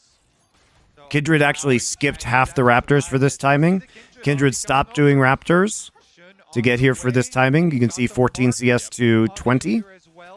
So he did like half a camp. He got the big Raptor though. You don't really have someone who's very good at tanking this tower. So BLG, they need to juggle this excellently. Level 3 hit, Arja hits the same, no TP burn, so BLG have to get out of there. On takes up a turret shot, Shun does the same weight. Mistake. All right, this is one of those things that you can do with a farming Tahm Kench because you have TP. That's a good play by PSG, I think. Your support with the teleport. Yeah. So Woody comes in to protect him. Ajo is trying to hold on to his awakened ability, see if they could bait and get a kill there. It still puts Aja behind though, so although he gets to collect the wave, it's the two people sharing the experience versus the top side where Bin is getting to push this wave back out, collect an extra wave for himself. So Aja will have to take the step back, TP to collect this big wave in top side, whereas Bin can actually push and now start to walk into bot side, keep his teleport for himself. Bin just getting a ton of free farm and XP though. Bin chilling in top lane. Standard lanes begin here at 4 minutes into the game. Exactly. Aja up to the top side. See what they can do now. This is his most comfortable champion from the year by far. Yeah. 17 plays. Okay, so they send Aja into top because they need to actually Senna and Tahm Kench together. It's just an anti-dive mechanic there. Get them to sit in the flame for a little bit longer. Been doing that. Now wants to walk up to the wave to reset. Gets the flip back and there's a trade there. He hits level 5, but Arja still chases this up. Udyr is very annoying in this matchup. He should have pressure and should be able to push now. That's probably what's saving Bin from getting out HP traded. Watch where the Kindra's going towards those. Shun has his camps respawn on this top side, so could actually look for an immediate play up towards this top lane. Maybe here just to help push this in, but if Aja overextends like this, Could be a bait. You're right. Arja running forward, still without that level 5. How close is the level up? The pushback as Shun is now here. He got baited. Not on this Udyr, but he's going to have 1-2 of a knock through. Q3, nice. Oh, it's huge. A big opener. It's so big because it's also a mark there. Shun really collecting here. What an excellent move. Now no TP, loses the entire wave to turret. Shun a full level up. It's absolutely massive. The lane swap actually just going incredibly sideways now for PSG. You know, the downside of being Tahm Kench TPing into bot side was just the free lane in top for Bin to give him these advantages. It was a super good bait. Aja just took the bait, hook, line, and sinker. they expected him to try and go for some sort of invade, so only one camp going to be taken by Junja, so you will still get at least one of those camps on the top side for Kindred. We will then start to make his way into the bot side, and maybe, just maybe. So the big winner here for PSG has been Viego, because Kindred had to make a reaction for the dive, so hasn't been actually farming that much. Sidwell, thank you for your Twitch Prime sub. Be nice because the Grubs here with a decent amount of experience try and help catch Shun up in that endeavor. Of course, is very happy getting the first blood bonus money too to that quiver. Quiver's such a good early component item there, and he's able to collect all 3 grubs for BLG with Knight roaming in. 2v2, what's going to happen? I mean, Knight here with the Tangle Barbs, it misses, but the Pop Blossom comes down. It might be a bit of a ruse. Junja doesn't have that reset or that Heartbreaker. They've run in deep, and now going forward, Shun almost takes out the enemy jungler. PSG running for their lives. They don't risk. Some comes down. And there. Knight is such a scary Nico player in like the last year. With Knight roaming in. 2v2, what's going to happen? I mean, his plays on JDG on this champ were crazy. Jun just free hitting on these melee champions. PSG running for their lives. They don't respect Knight, and they get punished for it. They certainly do. That was a massive punish going in on the level. I actually don't know why PSG is just, they're mom spaghettiing right now, guys. They're way too aggressive on this. Remember, Junji only has the 2 longswords as well, right? With Knight roaming in. 2v2, what's going to happen? I mean, such They know Knight is here. Like, they think Bin is catching the wave, but Maple's pushed in. 2v2, what's going to happen? I mean, Knight here with the Tangle Barbs, it misses, but And they know Knight is 6, and so they just eat a million free autos from Kindred. they've run in deep, and now going forward, Shun almost takes out the enemy jungler. PSG running for their lives. They don't respect Knight, and they get punished for it. They certainly do. That was a massive punish going in on the level 6 Nico. Knight's able to run them. Jun gets a mark off of that too. Knight, and they get punished. Like, they could have denied the mark here. They could have just denied the mark.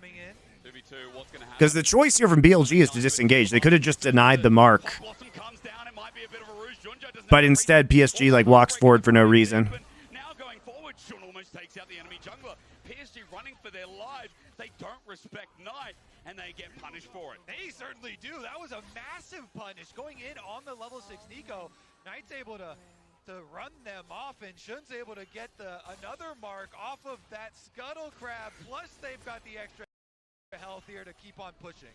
And Aja won't be able to. I think PSG is just nervous, guys. I don't know why else they would be making these plays. Gonna start to push that one in. So Aja looks like will just about make it as it crashes, but it still means that Finn will get to hold on to this teleport longer, get an opportunity to reset just before Aja does. This is, again, little victories going in favor. Again, and especially with the grubs and Demolish, he's making short work of this turret. He's going to get 2 plates here. And Arja's leniency here in the lane is getting less and less, or rather, his ability to punch back, while BLG are not only getting plates topside, then grubs, now bot dragon as well. The early game map is completely dominated by them. Yeah, Nico, Kindred, other objective. Woody trying to group it up here.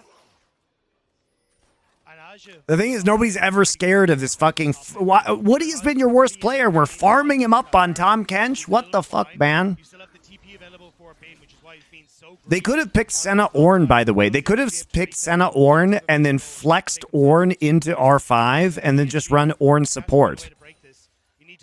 And it would have been so much better in the mid and late game into Varus Ashe. Woody could have been on Ornn. Why the Tom Kench? Why? Only 20 stacks for the Senna so far for Betty. Tom is so shit. The Ashe plus Varus combination. Looks like they've got him roaming at the moment here, as On moves up to try and get some vision coverage for mid. Little bit of a shallow ward there through River. Zelka accepts this wave. Just note that level 6 being hit by bot laners. Close for On as well. Betty's hit his, Woody on the same page. Junja now moving down still with a bit of an experience lead that Kobe mentioned before. He's got that CS lead too. The only difference is that gold is actually in Shun's favor. Not in Carrier's hands. Carrier wouldn't play. He would not play the Tom Kench if this was the plan. And now Shun's coming top. He hasn't marked Arja, so maybe not giving T1 isn't stupid about when they use Tom Kench. Tom Kench is just a useless champ in like 50% of games. It's all it will take. He's running for his life, but Shun has to flash away. Still a second kill. But the flash Jesus Christ. Jhin is such a monster on this champ too. Kindred arrives again, and Cassante has such good lane setup for these ganks. Getting all in comes through. Knight might be called out. The binding's there. Pop Blossom to zone them away. Actually, it's Maple. On the How does Maple get hit by that? Good lane setup for these ganks. Getting all in comes through. Knight might be called out. The binding's there. Pop Blossom to zone them away. Actually, it's Maple on the edge. Okay. The wave too, and he gets out somehow. The scary Senna gank doesn't work. Does Junja just not feel like helping? What's the deal here? They don't want to communicate with Junja maybe that they're making this play or have him be there. He's literally just farming in the enemy jungle right now. He's like, oh, it's gonna take Raptors. Don't worry about it. Kraken Slayer already done onto Jhin. Surely the front line of Tom Kench and Udyr is not going to get mega kited by this Kindred. Nobody could have known that Jhin played Kindred. Small camp here, small camp there, but Jhin keeps taking away top laner camp. Yeah. Now he's got Kraken as well, and waiting in the brush for PSG to overstay. The arrow flies through. Junja the target, and he's marked. Remember, he heartbreakers out, but Shun has his number. Imagine if he had a flash, it'd be different. But the range, the poke, the heal. Junja's still running out of range as On tries to catch up, but he's out, if only just. Yeah, he's gonna live, but it's gonna be 6 grubs here for BLG. For a Kindred. They run Junjia out, barely escaping with his life, but the objective's going over. I don't think they should be able to steal any even with the cooldown there for Smite. Everybody from BLG coming over. Knight clears out the ward. But now you got Betty and Aja completely isolated. Aja spotted. He'll make it back towards the tower. This Chains of Corruption, but here you can look to try and take a lot of this tower damage thanks to those 6-point drops. See what the mark is like. Remember, Lamb's respite is there as well. Oh, God. Elk's ulti was down, though, and the arrow was used in the last play. So BLG have to be careful. There's no response here, but still maybe not. That Chain of Corruption being down hurts pretty badly now. All right, they're just going for it. Jake, shut up, and I agree. Let's go. On to Betty, under turret, he flashes away. It's TV response. He's out of there, saved us. Woody does the same thing with Betty. Hey, the Tom Kench super threatening on this TP. Are they double TP'd? Oh, they're just committing suicide. The range is there, the flash.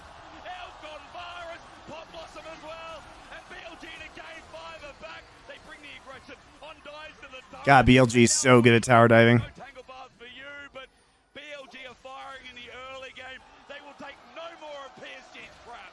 It's a Maple's so useful, guys. He TP's in with 10 seconds left on his ult, so he cannot stop this dive, by the way, guys. He cannot stop it.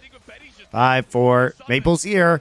But guess who doesn't have 2, 1. Oh, he has ult now, but where is he? He just ran away. And then dies to flash Q.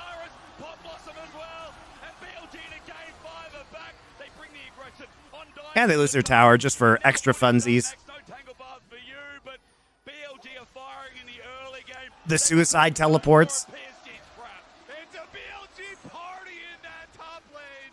That top tower might as well have been a clown car. Everyone jumping out with the teleports there. I love how Maple just didn't have ult on that TP. I'm coming, guys. I'm going to help. And this was it, BLG. They immediately move into topside. The TPs galore to try and protect everything, to find that one little win in game number 5. But BLG, they shut it down. Maple's like, shit, guys, I don't have ult. Sorry. He has 3 blight stacks. That's a good flash. Maybe Noah could learn how to flash Q from Elk on Varus. You think Elk can teach Noah that? It's good hunting for BLG and a bad day to be a PSG member. Oh man, you're still so proud of how far they've made it, and it's still only the early game, but man, the gold leaders just run out of control. The S team finds the damage from Elk. But he gets zoned out, now has to back away. He's got the TP, so the turret. It's looking real good for BLG to maintain their respect here in this series. Still only 2 marks for Kindred, though. That's a win. That's a W for PSG. Oh, wait, here's the third one. We're 1 away, guys. We're 1 away from range upgrade. For Kindred, that'll be number 3. 1 more mark to go. You know when Chun brings out Kindred, he pissed them off. He just is able to run around the map, and especially the fact that you have the Varus and the Ash, it gives early kills now. 3-0. Well, surely this game, like game 2, is Giga over, right? The difference here is that in game 2, there was a way that BLG, could lose based on the itemization of Orianna and Callista and the way the comps interacted. I think this comp is just so garbage for PSG that they just have no way to actually finish this game. They do not have any kill pressure. That's something. Can he get out? Heartbreaker just in case he has flash too. He's looking for the eye, thinking about it. Junja Heartbreaker's out, denied. It's a nice steal, but actually siege the turrets. So not only do you get an objective bounty shutdown, I believe. It's just that Kindred is so good here, I think. Picking up that eyeball. So nicely done there, Jinjia. Blast cone over. That is a well-spent ultimate cooldown. And you can start to question, Elk's Chains of Corruption have been questionable, but it's okay. Do you care about a Chemtech Dragon? Do you care about a Chemtech? It's a zoning ult. Can PSG just look to huddle under tower? BLG say no. Junja's there to punish. I mean, Jun might have to get on out. He's smited down. Juna's ult. Down there's the Lamb's respite. Entered at the edge. He's going to get the heal and then run away. He flashes it. Udyr are so useful, guys. Oh my god. Knight's Nico is so good. It's so different to Maple's Nico. When you can rely on someone, you want to rely on Knight. And they had already prepped the side wave. That one's at the secondary turret, while the rest of BLG here, 4-1 split push. They will push the rest of this one in towards mid. As Bin finished it up there towards the top side. They are being Monty, do you like eating stew? Is this a joke? I do. Junja was spot out shut on the side, and he thinks maybe we can try and finish him off, but the ult barely goes down just before the Tam Kench comes in, and then Shun playing the side flashes away to make sure Ash can finish him off, and then nice, great flash over the wall with being in position to follow up to separate out PSG. And I think we really understand what makes Knight tick. The Azir, we don't like him, not Mori's speed, right? Got a bit of an early lead last game, but couldn't make magic happen. Knight, when he has champions that can really work early, like the Ahri as well, we see a very different man. A man who right now with the Mastercard Lane Economy Snapshot is leading over Maple, has won through the lane, and is... We're always talking about food in this stream, aren't we? We are. I just don't understand why stew all of a sudden. Showing up here. It's a broad subject, stew. They really need it. But Shun, this Kindred, the confidence there. As soon as he saw the Tom Kench W coming in, able to get his ultimate off. Just on the edge of the ultimate there too. Waits, and then when Aja tries to go for him, just flashes away. Sushi is delightful. Sushi is among my favorite foods. Where you're trying desperately to hold on to every lick of vision you can get, but slowly but surely be able... You can double bear sands. All right, this is just boring. Does PSG actually get perfect game, guys? Because we're on the road to the perfect game right now. 0 kills, 0 grubs, 0 towers, 0 kills. By the way, Zero Dragons, I have not seen a perfect game this year. I don't think a perfect game has been played since Void Grubs were introduced. It's so hard to perfect game now. Oh, they got Herald, that's right, but they didn't use it. Does it? Here's a great question, guys. Does it count if you don't pick up Herald? If you don't pick it up, does it count as a perfect game? BLG just can't be negated. PSG had to run for the hills, so BLG take the fortress instead. And now they're moving on towards the next one. Those 6 Void Grubs are going to do so much work. What resilience PSG has shown, but this game 5 Silver Scrapes to the... I think you have to pick up the Herald Eye. That's what I think. So easily. The run forward with the Pog Blossom is easy as that. The center ulti ain't at the point yet for Betty. And BLG will take that dragon easily. 9-0. Here's another question. Does it count as a perfect game if you don't take all the Void Grubs? So what if you take 5 and then Herald spawns? Can you still perfect game, or do you need all 6? Important questions about perfect games. BLG return to greatness. Yeah, PSG getting a lot of fans today, really making this series fun and interesting. But BLG are fully locked in now. Gia poking around, see if he can stop any recalls. That was just the clone, though. I wonder if this changes everyone's opinion about BLG. This series that we've watched today, are they still favorites after this? Even with this dominant game 5ers. Let's talk about Elk, because this was a nice sidestep and flash out. Yeah, the fact that he doesn't flash back as Maple predicts. Oh, nice. It was beautifully played by Elk, actually. Are already in a position to help him. And then with the TP coming through from Bin as well, it means that PSG have to scatter down to the bottom half of the map. And then BLG, I mean, I respect Maple for trying to make a play. Just take both of these towers. Ultimate, getting the extra kill. In addition to, that was 2 towers and a dragon, by the way, off of that play. It's not bad. Not bad. Not bad. Not bad. They countered the attempted play from Maple from PSG over the wall, and then they took 3 objectives from them. Arrow comes out, and it can't be buffered, and Nightstand, look at the CC chain. Heartbreaker can't buffer it. Junja's down for 30 seconds, and it's now a 10k gold leader, 20 minutes. What do you do? BLG, they're just going to continue to shove forward. Bin is starting to group here, but the turn... Some people on YouTube chat think it's more about denying them than taking everything, so as long as you deny them from taking anything, I think that's fair. I think you can take 5 Void Grubs, they take 0, and you still get a perfect game. That's what I think. Now with Collector as well. The damage going to be swift. PSG going to walk in without a jungler. And Maple has to pull off a miracle, but is it even possible? I don't think so. At 2k now, Maple runs forward, Blast going there, but Smite as easy as that. Arja walks into his death. All right, so we are pushing with Baron now. Hopefully this game is over. Has not had the impact that he had at least in the previous games. The railings all look fantastic. Because I have stuff to go do. So we'll wait for that. They want to make sure that they continue on the upper side of the brackets. And should be done shortly.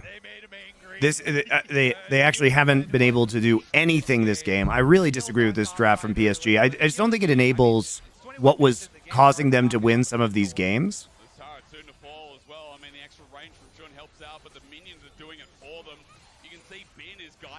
I wish that this had been a Gragas. I wish, you know, Bin kind of got a free lane here in the end. Now he's just an unstoppable split pushing machine. What do?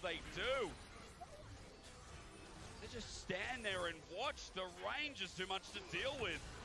It's a horror show. Bin, he just runs in, 3-man flip. There's a good flip back, but Elgas flash again. The range comes into question. No reset.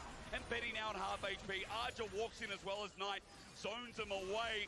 Gentlemen, the arrow flies through.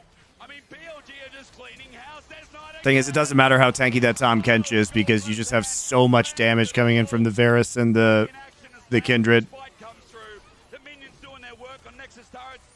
Free healing for everybody off of Kindred ult. I don't think you can end just yet. PSG are still going to be coming out of the base. They have the No, they can end. They have Void Mites. How happy will BLG be? Oh, they're playing so safe, guys. We'll go to the top lane. Yep, they're going to go ahead and keep on pushing. Knight teleports up for another minion wave. And should So, be heading straight back out to enemy we will for that mark as well. Dragon is 50. go for another push, maybe off of Soul. Nah, we don't care. Seventh time on this Udi. It's a great ult from Maple, but they don't have the damage. They're so far behind. 200 even with the reset's going to get sent on up. He can't stop that damage, and BLG, they were Wow, tested. great game from BLG. This is more what we expected, right? In a game fight, they push through, and they find their footing at MSI. However dicey.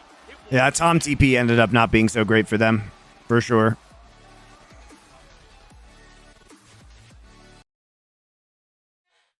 But what do we think about this? Whether it was like trolling. I do think teams do obviously happy game, especially in these situations. And BLG hadn't played an on-stage match in this tournament yet. So we do have questions, but at the same time, happy gaming when you go to game 5 is a little much, right? I think Gen G was definitely happy gaming at times, but they did 3-0, right? And BLG really blew that lead. They really blew that lead.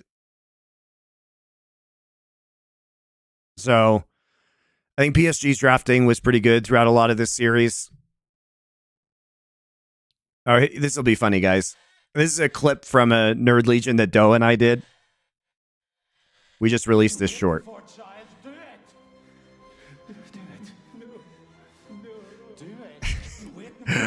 The new Rebel Moon movie is fucking terrible, guys.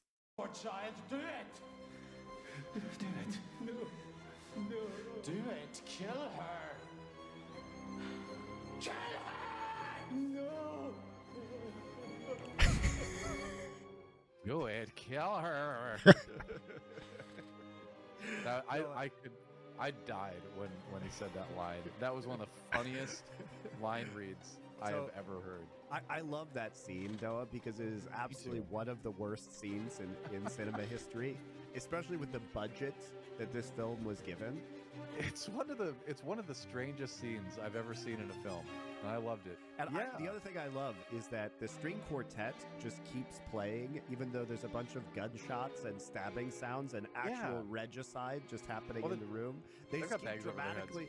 It's like when they kept playing on the deck of the Titanic while it was sinking. Only that was much more noble. What are you waiting for, child? Do it! Do it! No! No! Do it! Kill her! It's so terrible, guys. Do not watch that movie. But do subscribe to the Last Free Nation Culture channel and watch that episode. You really should make that do it thing a soundbite for your streams. We can do it. Our banger's over. I got stuck in meetings. Yeah, for today, but they'll be back tomorrow. Anyway, the episode that we did on Rebel Moon Part 2 is very funny, so you should watch it and subscribe to the Culture channel. I have to go to record foreplay right now, so I will see you tomorrow for more fun times in the world of League of Legends.